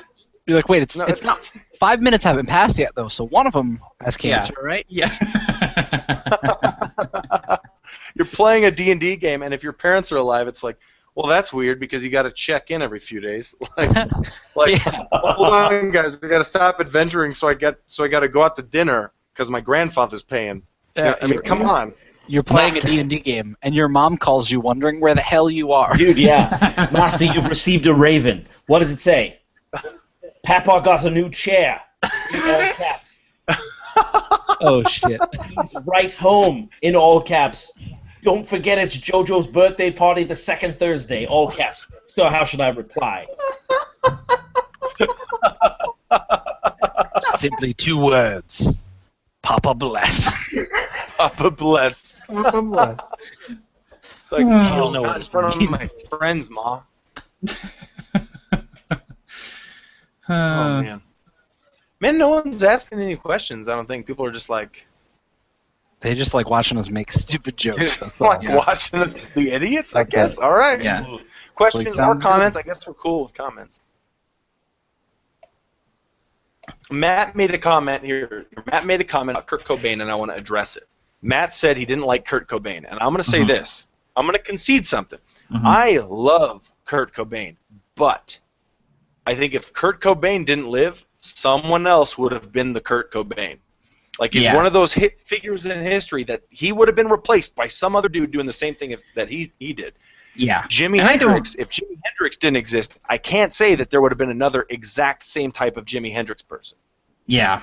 Yeah, I would say that, like, the grunge ball was already rolling down the hill, and, like, Kurt Cobain, like, didn't luck into it. Like I think Kurt Cobain is like a very talented and very passionate musician. I just don't care for his style of stuff, anything. But I agree with you that I agree with you that it would have been somebody else if it wasn't him. Well, and going back to Jimi Hendrix, I think whether or not, because it's perfectly fine with me if your opinion is that you don't like a certain kind of music, say Jimi Hendrix. It's just important to me with Jimi Hendrix or Alfred Hitchcock or Kurt Cobain to understand what they meant for the world. It doesn't matter if you like them or not. You just have to realize the influence they had on certain things. And I think, to me, that's the important part.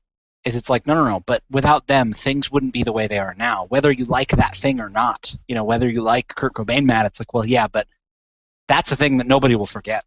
And without him, that wouldn't have existed, whether you like grunge or not. Right, and I'm going to Orin here, and I'm going to be like, to a Starbucks in Seattle, and young Matt is skipped in line by a blonde-haired, old lady sweater-wearing man. And the man grabs Matt's comic and steps on it and says, "That's art." He goes, "What's your name?" And he goes, "You'll know soon." What did you say? I didn't hear you. What? So apparently Kurt Cobain stepped on my comic when I was in line at Starbucks when I was a kid. Well, but he says, "You'll know soon." You'll know soon. Yeah. Oh, I see. I didn't hear that last part. I get it. There are some questions now, Barker, I see. Oh, okay. Real ones. Okay. What about the Rolling Stones? What do you think of them? I remember being taught about I guess I like the Rolling Stones, but a concert where the Hells Angels were performing security, and they beat a guy to death in the very, very front, right in front of Mick Jagger, and Mick Jagger finished the song. That's all I remember about that story. Wow. What was the song? "Sympathy for the Devil." No, what was the song? I think it's When the Saints Go Marching In, as done by the Rolling Stones. Yes. No, really, do you know what song it Hells was? Angels? That would really just. No, I don't. Let me actually Google it. Hells Angels, Rolling Stones, Altamont Free Concert, Death of Meredith Hunter. Oh no. Oh goodness. Oh, Snopes. Yeah, this is taking a turn, guys. I'm like, yeah. Ooh, So while you look that up Eject. and decide if it's what you want to say right now, the first time I learned of the Rolling Stones, I saw their logo. I hadn't heard any music by them. I'd heard the name before, but I couldn't have named a song. I mean, I was probably 8 or 9 years old, and I remembered thinking, that is the stupidest logo I've ever seen in my life. And my uncle loves the Rolling Stones. Oh, Uncle Steve. Just loves them. Now, I later learned who the Rolling Stones were and kind of learned, their music and some stuff, and I appreciate them, but I just remembered, I'll never forget looking at that logo and thinking, what the hell is that? Yeah. I'm not a big... Like you said, James, I appreciate the Rolling Stones, but I would never put on the Rolling Stones to listen to. But if they come up on a playlist or something, I'd be like, oh, okay, yeah. Or in Guitar Hero, I was like, no, there were a few really good Rolling Stones songs in there. I'm like, yeah, I'll paint it black. That's I'll paint it black. That's the perfect way to describe it. You'd listen to them on a playlist, but you're not going to go looking for it. Yeah, exactly. Can I confess something right now? Yeah. Oh man. That's how I feel about the Beatles. Okay, that's fair. I get it. I get what they did, and they have some amazing songs. But most of the time, I'm like, yeah, that's a song. Well, yeah.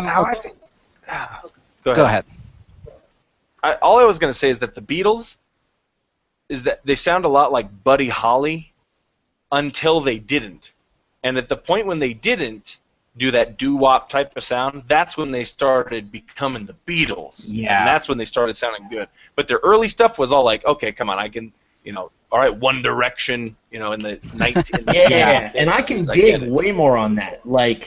Listen, Barker, without the Beatles, we wouldn't have One Direction, okay? That's really important.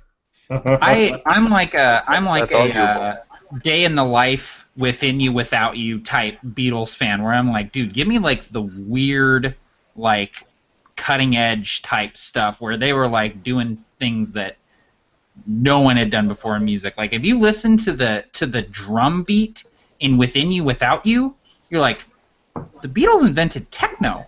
Like what? Yeah, and I'll give you that. No, dude, I'll give you that. And like, even the riff on Paperback Writer is like, just that stuff is so like good. Mm-hmm. But I think I know exactly what you're saying, Matt, as far as the uniqueness. Like, Come Together, like, that's just so cool. Yeah. Like, Yeah. See, for me, for the first time I heard, is it called Say It's Your Birthday, or is it The Birthday, or whatever the song is called? I don't know.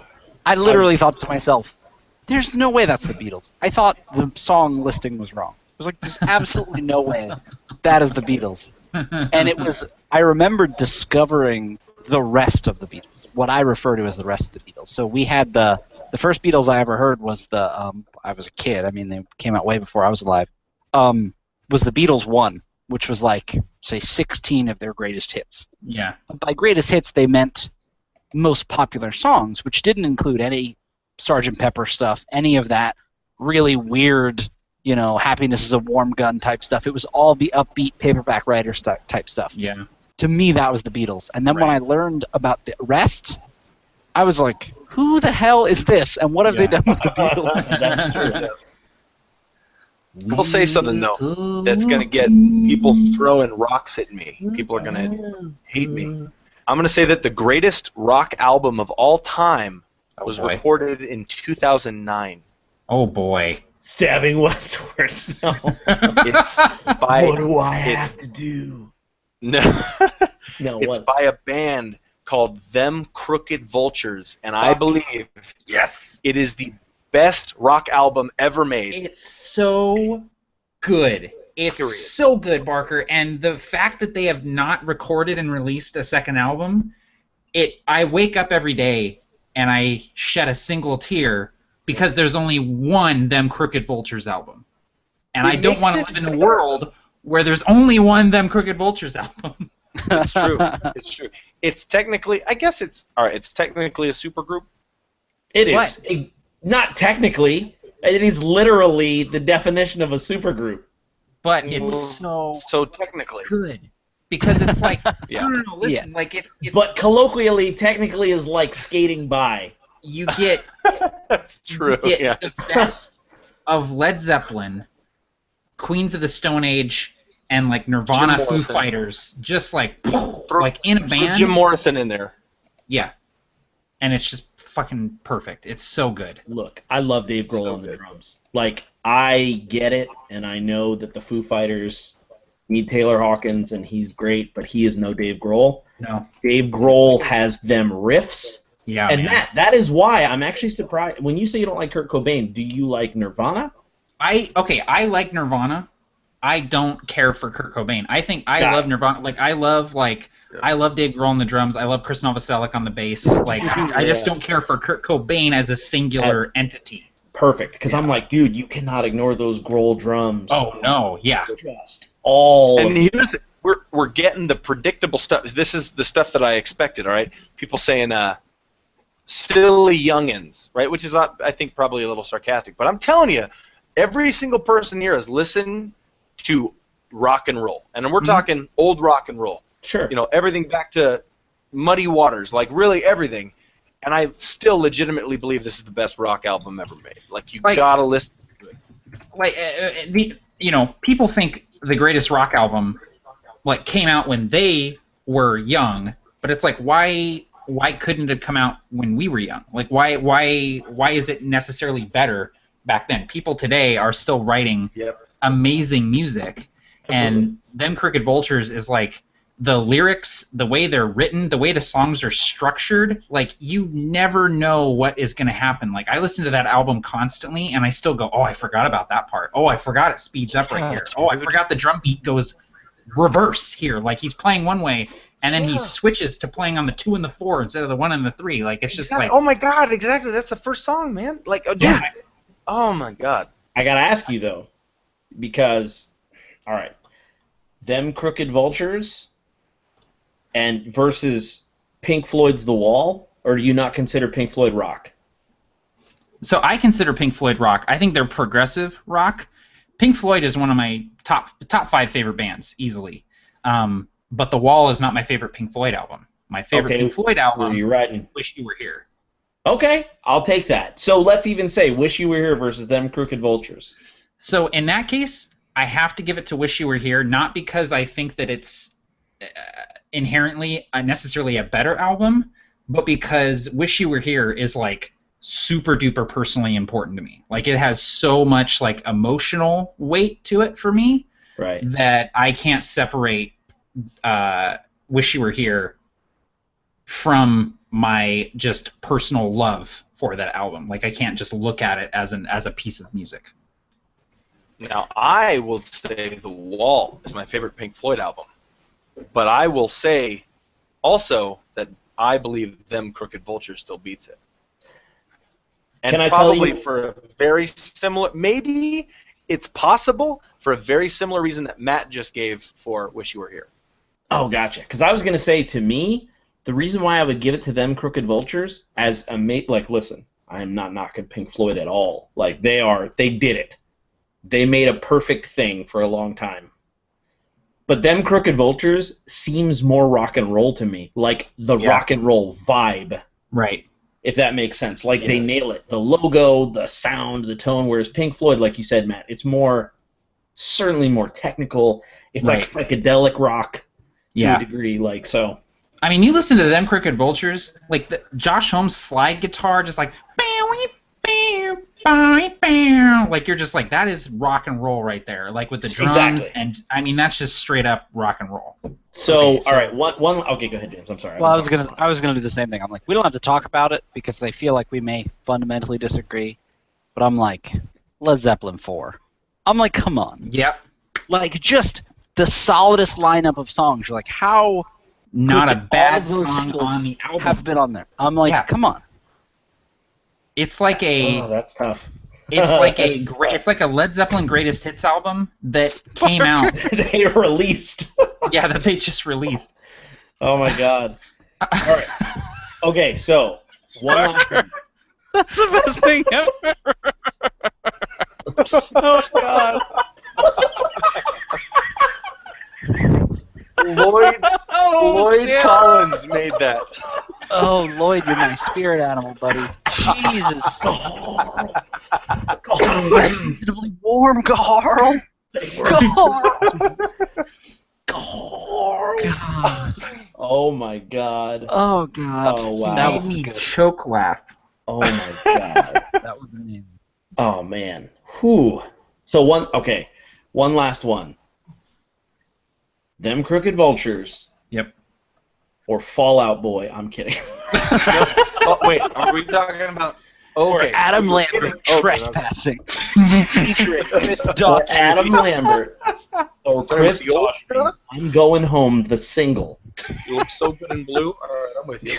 Only 4 versions of the same song with 13-second differences, different formats on radio. So good. Following it, man. That's it. Best album of all time. Oh, wow. I want to, before we move on from the music topic, do you guys have a favorite song? Like, just a one song that you consider to be your very favorite song of all time? No. Yes. Yeah. I have two. I have two that I switch between, depending on my mood. Do it. The first is How Soon Is Now? By Adam Lambert. Trespassing by Adam Lambert. The second one is Trespassing Radio Edit by Adam Lambert. Trespassing. I'm sorry, I couldn't radio edit. I really wanted to. The first is How Soon Is Now by the Smiths. I feel like that is a perfect song. I love the lyrics and the guitar effect that they achieved without effects pedals. Like, that's an effect that you could just turn on now. But that that guitar, they had to put 2 amps together and intentionally have them feed back with each other to get that sound on that song. So How Soon Is Now is awesome. And the second one is For Whom the Bell Tolls by Metallica is yeah. absolutely just far and away my favorite metal song of all time and one of my very favorite songs of all time. And if it ever comes on, I have to listen to it. If it comes on my playlist as I'm pulling into the parking spot to go home, I will sit in my car and listen to it before I go inside. Nice. Yeah, dude. Yeah, I'm with you. You're gonna like that Smith song, How Soon Is Now, because I remember we had this conversation like 2 years ago, and you had me listen to it, and I never really liked it until I listened to the lyrics while listening to the song, or read the lyrics while listening to the song. Yeah, I absolutely adore that song, and it doesn't sound like any other Smiths song, and I love the Smiths, but I love How Soon Is Now more than I love anything else by them.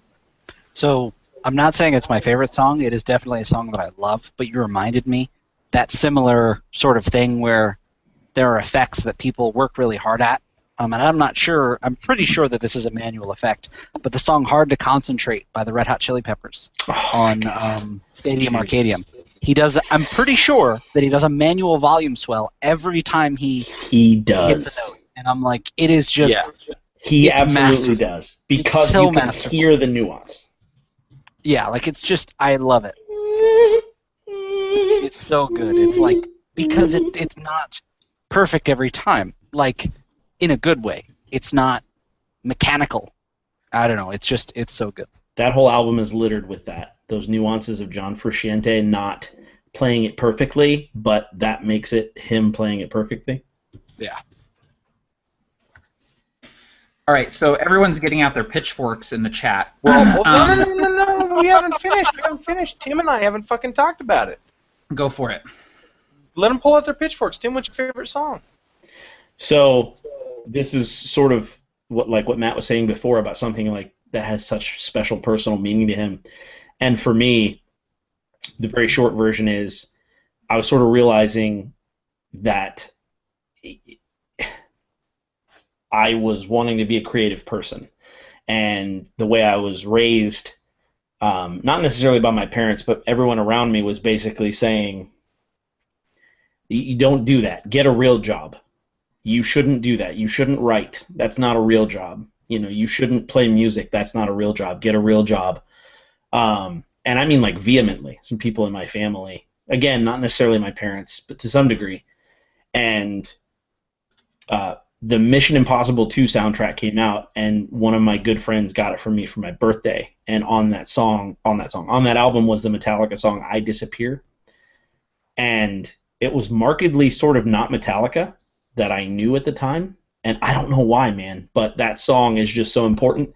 So I would say that if I had to kind of go with it, it's either that, it would be "I Disappear" by Metallica, or No Leaf Clover by Metallica. Very nice. Yeah, so. I think mine is probably, to keep it quick, probably, The Frail by Nine Inch Nails, and it's the Things Falling Apart version. It's not the version from The Fragile. It's actually called The Frail, and in parentheses, version from the album Things Falling Apart. So, anyway, yeah, that's definitely my favorite song of all time. Awesome, man. So we'll actually take gaming questions now. Okay. Okay, gotta go. I'm just kidding. Okay, cool. Was bringing back Blacktooth influenced by the half-orc in the Provokers discussion? Forget his name. What half-orc from the Provokers? Kaldor? Oh, Kaldor? No, man. For me, no. I liked that character at the beginning, and for some reason I wanted to bring him back in like the third, or no, it was like the fifth session maybe. No, it was like this. I can't remember. I think it was like the fifth. And then I was just like, you know what, this guy, they saved him, so they should see him again. You know, one of the things that Tim said was, you know, let's see the world that we've helped shape, and he's part of it. They saved his life, so they should see him in a kind of a position of power. I thought that was awesome, and I you did a great job of that, Barker. Of like, hey, here's some stuff that you guys have seen before. Here's the bridge where Gaharl freaked out with the Mania Orchid. Here's characters that you've seen before, and yeah, that was really awesome.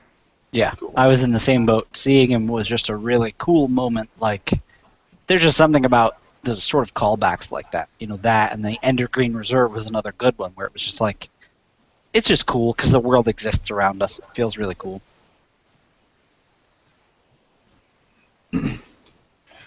Are these questions that you posted here in the chat? Yeah, the one I posted is one from, I believe Chad asked that.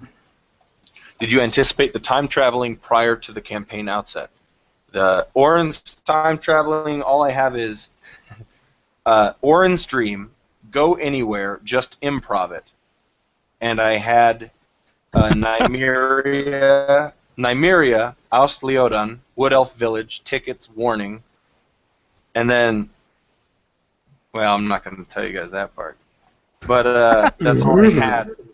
And then I decided, I was like, you know what? I'm just going to ask Matt where he wants to go. Because I knew full well, like, what if Matt said, I want to go back to the beginning, and I want to take the piece of, like, the Rod of Seven Parts out of the abdicator, like, way back in time? Or, like, what if I wanted to do all these weird things that would totally affect the world? Don't give me ideas. We're just like, I know, exactly. We're just going to roll with it, man. We're just going to roll He did the with it. selfish thing. Yeah. I'm going to go back. Go back to the vineyard, get some wine. I want to go back and I want to find Gaharl's mom, and I want to be like, come with me if you want to live. We're going to do a one-on-two session. Yeah, it's just going to be Terminator. I think too, Chad was asking, like, the campaign as a whole, did you anticipate there being as much time weirdness happening with the Feywild time, like the time being relative, and also just kind of like the flashbacks and stuff like that? I always like to do flashbacks and stuff, but Yeah. Everything else, not really. That just kind of slipped into place, and I ran with it. And I don't know, it's not too late, man. Maybe that'll just completely turn into the most ridiculous, awful, lost ending you've ever encountered. But we'll see. Yeah. So I had a question because everybody's pretending this didn't happen. Can you tell me about the muskets we found? The Roffles. The Roffles. Oh, the waffles. The waffles. Yeah. Everybody's like, no, that's Ankea. There's just guns. Ankea and Waffle House.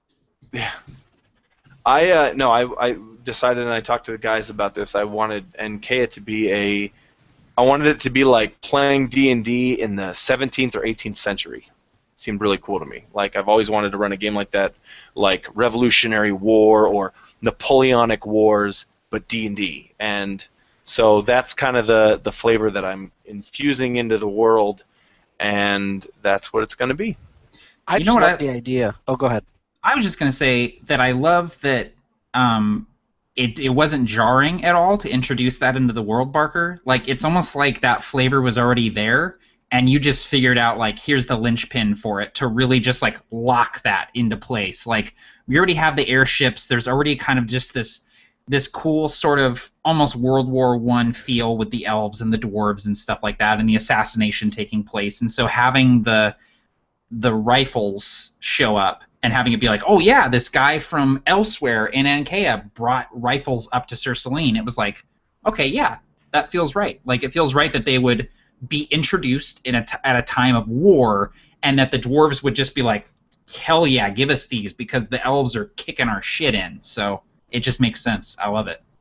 Yeah, exactly. And that's the important thing to me, is I feel like it feels so natural. It's not like, and then you find a cache of AR-15s. It's like, no, I mean, yeah, there's magic, but somebody somewhere that was clever decided, no, I found this new way to basically kill people. And that feels so Ankea to me, that somebody invented a gun. Like, it just fits so well. Like Matt said, it was like it was there, and now you're just like, no, this is the natural progression of things. And I think, too, like, the headcanon that I had, and this is just, I took what we did in the video for Campaign Master, and I supplanted it directly into my headcanon for Ankea. And it's that you were like, yeah, I think that there's going to be muskets. And I think in passing, after the fact, like after in the chat or we were talking, you were like, yeah, man, I really like muskets. I think that that's pretty cool.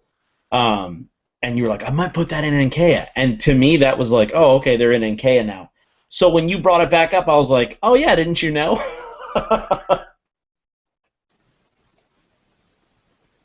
That's perfect.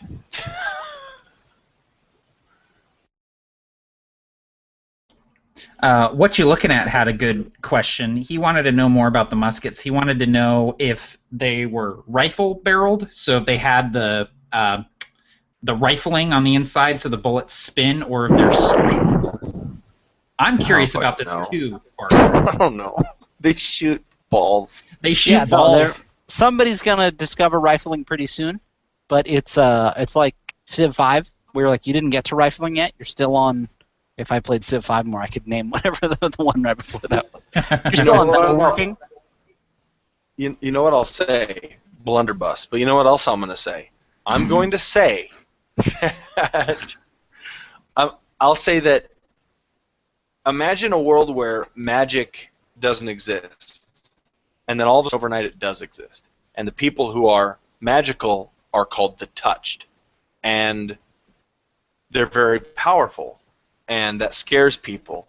And the people who aren't touched need to figure out a way to defend themselves. And this thing is invented. It's created to give non-magical people an ability that looks, well, by all means magical. Like you're firing a projectile at an enemy easily, and it creates smoke and fire, and it kills people. That is, magical, and so that's where it came from for me. I really love that idea. Yeah, like that's awesome. That's the answer to magic. They're like, no, we're going to come up with a clever way to defend ourselves. I think Mike Lasham has a very similar thing in his world too, Mm-hmm. and I know that, and I think he came up with the idea first, so I would give him that credit there. Dude's a bro. Mike Lasham invented guns. He did. I will say, Matt, you're laughing. You're not respecting Mike Lasham's memory. Sorry. No, his memory. Jeez. Saying that he died recently. No, Mike Lasham was in ancient China, and he created black powder. He did, and one of the innovations that he made is the blunderbuss barrel that looks like a trumpet horn. Yeah. With the cartoon tongue that comes out of the end of it. Yeah. When it goes and spits out the bullet. That's exactly right. In honor of him, they named a city after him, Michael Shanghai. No, there was a song. There was this really old band. It was, one of those. They painted a picture and put a song in Chinese lettering next to it, and it was, "Oh, black powder, Mike Lasham." Oh, black powder, Mike Lasham. Oh, black powder, Mike Lasham. See, I had to say his name wrong in order for it to fit the song. What's your favorite monster to throw at a party for all of you? What do you guys think? What's your favorite monster to throw at a party? I think everyone knows this. My all-time favorite monster is the owlbear. I adore the owlbear. I think nothing aside from Dungeons and Dragons, nothing sums up D&D and how crazy D&D can be more than the owlbear. Dude, the owlbear came upon the world of D&D when someone was like, "Bro, we got a day left before we got to turn this final draft in. We got to come up with one more fucking monster. Anything for the love of God." Yep. Oh, he looked up, an owl. A parrot wolf. He looked in the distance, a bear. Combine the two. Funny story, actually. That is not far from the truth, Barker, because the way the owlbear was designed was Gary Gygax was looking at like this Chinese toy, and he was like, "What the hell is this thing? It kind of looks like an owl, but it also looks like a bear. I'm gonna put it in the monster manual." And if you look up the original art of the owlbear, it looks like the doofiest thing. I like the original art, man. The little sketch art that they're like, "Hey, I got a 4-year-old cousin, and he'll do some contract work for free." Yeah, he's gonna work pro bono. He's the best. Just to get his name out there, for the credit. For the credit. You guys are writing the questions, right? Yeah, there's a couple. What about you, Tim? James? James, what's your favorite monster? So I don't think I've run enough games with diverse enough monsters to say what my favorite was. I just love, like, when I prep for a session, I'm like, I just open it up. I just open the monster manual up, pick a monster and then prep from there. So I'm like, I don't have a favorite yet, but yeah, that's basically how I do it. So yeah, I wouldn't say that I have a favorite. Gygax gives me sausage.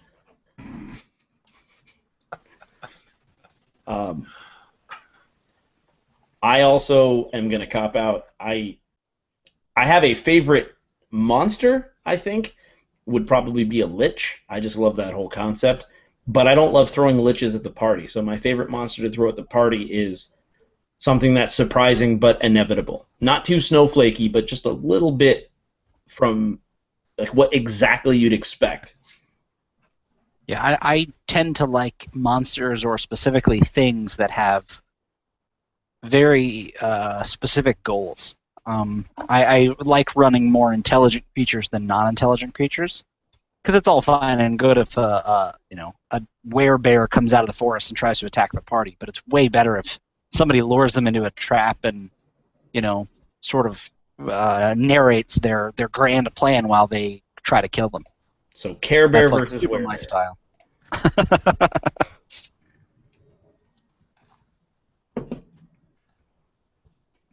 I don't really have one. Part of me wanted to say human, because that's probably true. But The I most didn't dangerous want- game. Yeah, I don't want to be that guy. The most But I dangerous feel like game. any monster, as long as it like has a reason to be there. Sure. Yeah. There are a lot of monstrous humans in Dragongrin. Yeah, dude. Dragon Grin's filled with them monster humans. Monstamens, that's stupid. Monster Man. Just jerks. So this was a question that I don't know exactly how to answer this question, but I sort of want to talk about this topic. Does being a game master help with improvisational creativity? Yeah. Absolutely it does. Oh, and yeah, for sure. To me, I'm like, well, yeah, but to sort of just hijack that question and talk about this topic, there's something about this game. Barker, I feel like he's groomed us through sessions to say, just make stuff up. Just, do it. And in some cases, very, very, very rarely will he say, well, wait a minute. But 9 times out of 10, he'll either say, well, what do you think? Or you just say, this is what happens. And he goes for it. And it just makes for a very fun theatrical game when we're kind of like, it's like as often as the GM gets to throw curveballs at you, you get to throw them back. And it becomes this really fun theatrical game. I think the one time I definitely did it in this session was when Quintrek was describing his wings popping out, and I knew that there's one thing that I did it as a GM. I was like, these bitches got to take the old road. They can't fly to Hallowhall. They can't fly there. I know that they can. I got to figure out a reason why they can't. And so so when I described that as he wasn't able to expand his wings, that was absolutely me being like, well, hold on, nope, not that. Well, and it flowed perfectly because he was still able to describe it, and it almost took away from it more. It was more. It absolutely did. It was like more of a. You weren't like, well, no, like he didn't stop it. You weren't like, hey, wait a minute. You waited, and you were like, well, actually, while that's what you expected to happen, it didn't, and it was more poignant, I think. I loved that. My favorite one though was when you said, describe something that you'd be doing as a kid, and then I was like, well, when I was a boy, we would go back behind Martin's, and then boom, and you smacked the hot dog out of my mouth. I was like, you go, no, you're done. I said, no. Cool. No, it's true. I was like, that was a good one. Man, here's where it came from, and this is what happened. Is I was like, I want to give all 4 of these people a little bit of input on what's going on. And what will usually happen, I don't know if anyone listens to Roll Up and Die, but we'll do an idea you can steal, and we'll go around the 3 of us, and we'll each add a little bit to the idea, and then by the end of it, we'll have a full idea. Alex is probably the most creative person I know, especially when it comes to dark things. And the bro will take, if he goes first, he'll make the idea you can steal. He'll make the whole damn He thing, just does it. and then you're being like, it's nighttime while it happens or something, just because he's so creative. So I was wearing like, I've shoes. been trained. Hey. Yeah, exactly. So I've been trained to be like, nope. Oh, you did the right thing. So 'Cause I was about to go hard in the paint. I was Yeah, about to exactly. stiff arm It was doing it. Let me ask you a Kevin question, Garnett and dunk it backwards. Yeah. How different did it turn out? Did it turn out any different because you didn't? It was going to be some sort of like childish game.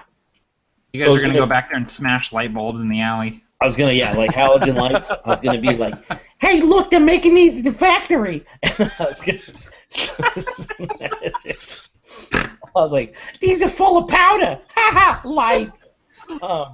No, I was that.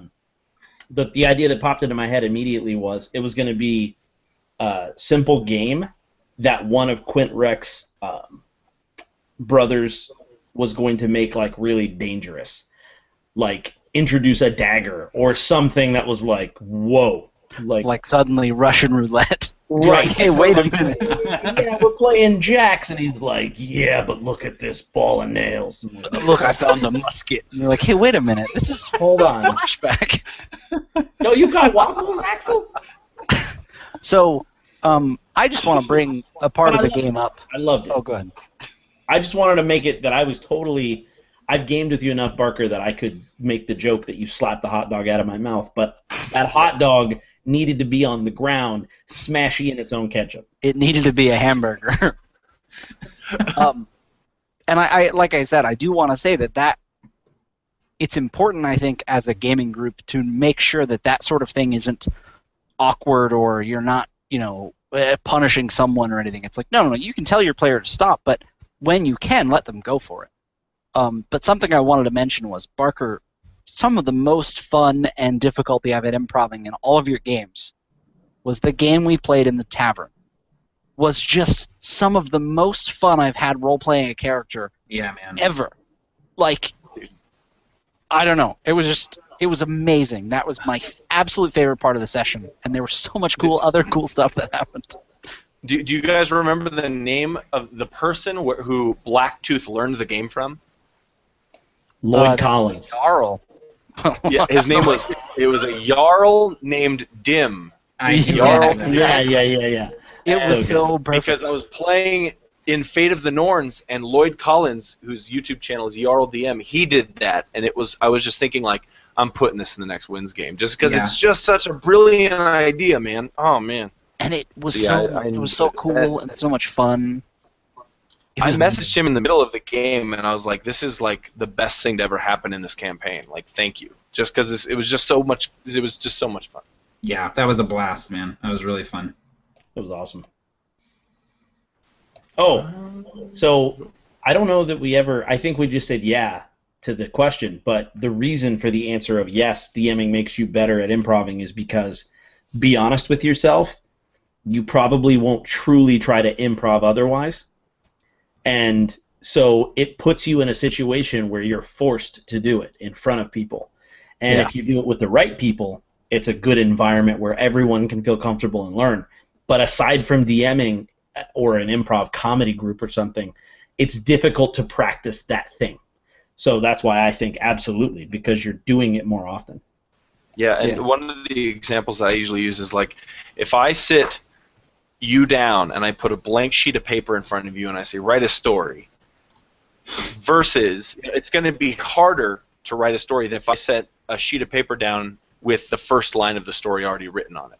Like if the first line of the story said, I once knew a woman, she might be dead now, and then the rest of it's blank, and you need to, it's like, oh, okay, cool, I'm already inspired. You can build off of something that already exists far easier than you can create it from scratch. And those people around the table with you, those people are there to help you create something that you can build off of. Yeah, and I think something like I don't run nearly enough games to really be giving this sort of advice, but I feel like if you feel, honestly, just do this. There's not a reason to do this. Just ask your players questions about the world and let them go for it, because the color of the woman's eyes from the thicket is not going to affect the time travel or the timeline necessarily. But it's a really cool thing that allows them to very much buy in to the setting, but also allows it to feel real, and they won't forget that. I'll always remember that, specifically her eyes were a pale green because of the way Tim said it. And you know what it did? It taught me that elves from the thicket have pale green eyes, and that was exactly. cool. And it's the kind of detail that isn't going to hurt anything.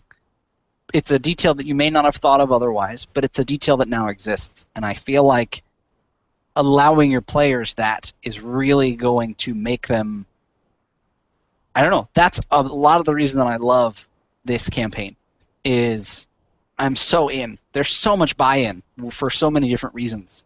And it's because when I play this, I know that I get to build some of your world. And I don't know, there's something about it that's very different. Awesome, man. Thanks. I appreciate that. And I think one of the things that, especially for this session, was when I asked you guys, hey, what do you guys want to do? And I know that you all had like really interesting points that I'm including in the rest of the campaign, but I've already said this, that Tim's point of, I want to see where we've already been. I want to see how the world's changed because of us. And I'm like, God, what is the point of even running a campaign if the characters don't have an impact? There's no point. And it's like, so that was just by the end of the session, it was like, oh my gosh, that was just such an important thing for the characters to see. Yeah, it was amazing. It's an important thing for me to see. I also loved how people responded differently to the wins. Not everyone, responded in awe and with respect. Like everyone kind of catcalling and making fun of us and everything. We've all been there. I don't know if you guys have, but it's like, I've played in a band where, you think you're doing a great job, but you're just not, the crowd and you aren't just clicking. And maybe it is you or whatever it is, but it's like you show up and you have this reputation like, oh yeah, this is a pretty good band. And then all of a sudden you're like, wow, I'm tanking. And it's this instantaneous feeling of just terror, like actual terror. You're like, oh my God, I'm doing awful, and I have 20 more minutes to play. It's like I felt that role-playing like, oh wow, these people, especially because we just lost all our magic. And I was like, oh man, they're not like too far off right now. They could probably take me. Yeah, and I feel like that was a lot of fun. And immediately I thought, well, I've been in situations like that, and I thought Gaharl would absolutely try to get out in front of it. He wouldn't take it to heart. He's not about to fight a bunch of drunk people in an adventurous town. It's like everybody gives everybody a hard time. That's how it goes. But it wouldn't be difficult for somebody to take it personally. And I don't know. It was so much fun to roleplay that. It was fun to be Gaharl again. So pretty soon here, I'm gonna have to go to bed. Is there a last question that Matt, maybe you've picked out as like the best quick? There was a I'm not sure who this is from, but there was a question a while back that was like, what your favorite reoccurring thing to include in games? So like Barker, you have like the Holly thing. I mean, I don't know if I have something. I'm not sure. I'd have to think about it, but maybe Tim or James have something to talk about there. I don't really have anything. Something I found, this is a little bit off topic, but something I found about my particular GMing style is, I don't know how to describe this, but I like to put players in a situation with no expectations and see what questions they ask, see what they want to do. So it's like, I don't know what's going to happen. I'm like, no, hey, so this guy draws his sword.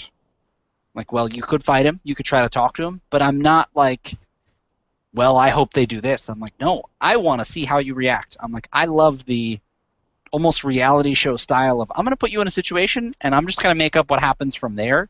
Mm-hmm. But that's my favorite way to do it. So it's not really a recurring sort of character or object or anything, as much as a theme where I'm like, no, I want to see what you do when you're in that gray area of, well, this is not good, this is not bad. What is your character going to do? I just love those moments where characters don't know what they want me. They don't know what I want them to do. I'm like, I don't want you to do anything. I want you to react. That's it. That's what we're doing. Yeah. That's my favorite thing to do in a campaign.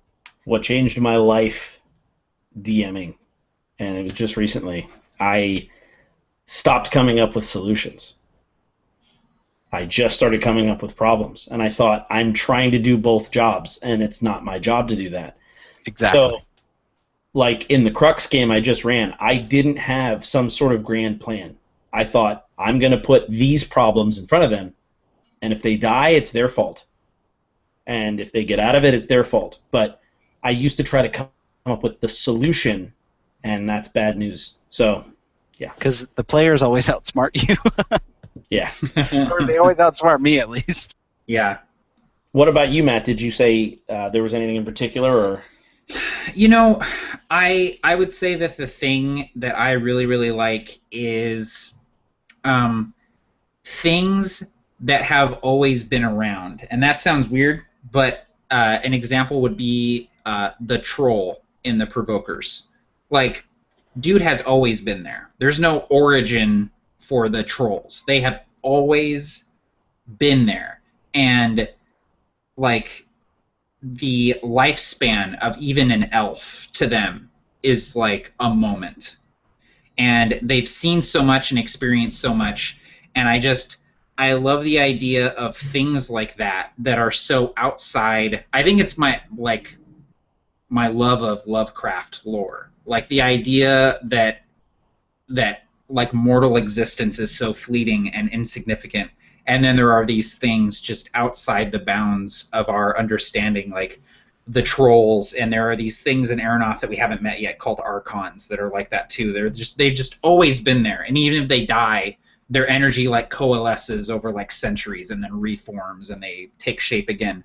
And I love things like that. And I think in every campaign I've run and everything that I write and all my creative endeavors, I love great old ones. I love elder things that have always been around and will probably always be around. And like, if there's one thing that I love about your games and the things you write, is just that overarching lore. Like, you just seem to have such a good handle on this happened this many thousands of years ago, and then this, and then this, and I'm just like, that's just so cool. I just love that. And my answer to that question is, it's a cop-out, like, kind of answer, but I think the thing that I like recurring is you guys as players. I feel like the players that I found, we just gel. I feel like we're in a band, like improvising and kind of jamming, and it's like, it's sort of a cop-out answer, but it's genuinely that any system, any characters, any day of the week, I want to be playing games with you guys. Yeah, like when I play with... Oh, go ahead. No, you go ahead. I was just going to say, when I play with you guys, I find myself watching when I'm not playing, which isn't always the case. You know, like sometimes I'm just playing. That's not to say I'm not necessarily paying attention in other games, but in some games I'm playing, and I'm just playing, and when somebody else is playing, but when I'm with you guys, it's just like, no, I'm playing until it's not my turn, and then I'm intently watching. You know, like suddenly I'm a viewer, and it's like a movie.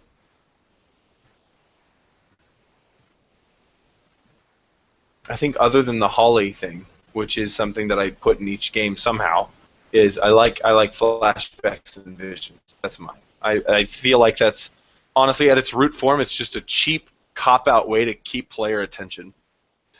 It's just to be like, that player's not paying attention. I'm going to fucking give them a flashback right here so they have to. Like, yeah. It's just such a good way to tell the rest of the story without playing it immediately. It's like, okay, why is that? Let's go find out. It's like, I'm sorry, Lost, you might not like the ending of that TV show, but that's my favorite TV show of all time. Battlestar Galactica, the format of these shows with the flashbacks and that they kill it.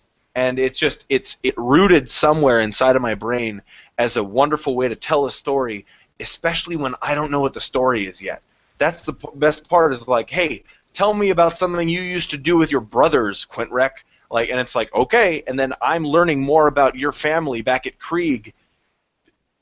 When it's weird because people have this idea that the DM's job is to know the story. That's a crock. The DM's job is the same as the player's job. It's to find out the story as you go. You just guide it a little bit more, I guess. But I love flashbacks and visions and stuff to do just that, because it allows you to cheat a little bit, and it makes the game far more interesting.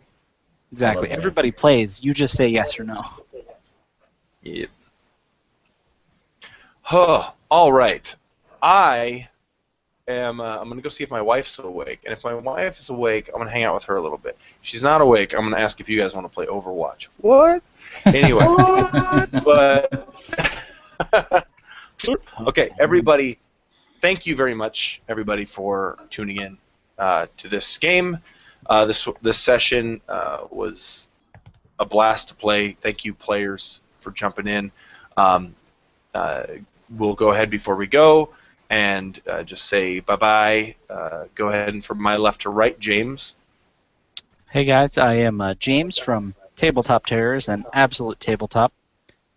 This was just so much fun. I could play this game all the time. I just love it. I love you guys, and this was so much fun. And thanks everybody for tuning in. This was just great fun.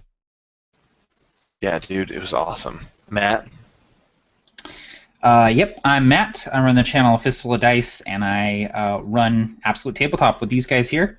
The next time, probably, that you're going to see my face and Barker's face is together, within inches of each other in the same space for the Roll Up and Die 50th episode live show, which will be happening on Thursday. Inches or less. Inches or less, exactly. Yep. So definitely look forward to that. You'll be one print-on-demand convocation book apart. Oh my god, and that's so true. In. Yeah, absolutely. Tim? I am Tim, and these guys put up with me because I'm barely human. I am half of Tabletop Terrors, 1/4 of Absolute Tabletop. And this coming Wednesday, if you've stuck this game out and you're with us now, this coming Wednesday the 29th, James, myself, and Nate from WASD20 are getting together, and we're going to do a Dragon Grin map Q&A. And it's going to serve a dual purpose. Half of it is going to be, us figuring out what the heck we're doing, but the other half is going to be giving you solid tips on what you need to have prepared if you're going to have a map commissioned, and talking that through with Nate and best practices so it's easy for you to get your vision out, and it's easy for the artist to make sure that the expectations are managed. So that's this coming Wednesday, June 29th at 8 p.m. Eastern, and we're going to do a live hangout. So that event's going to go up tomorrow. Awesome. And my name is Barker, and you're at my channel, Be a Better Game Master. Thanks, everybody, for tuning in. Yeah, I got nothing else. You guys all rock, and double tap peace, and we'll see you down the road.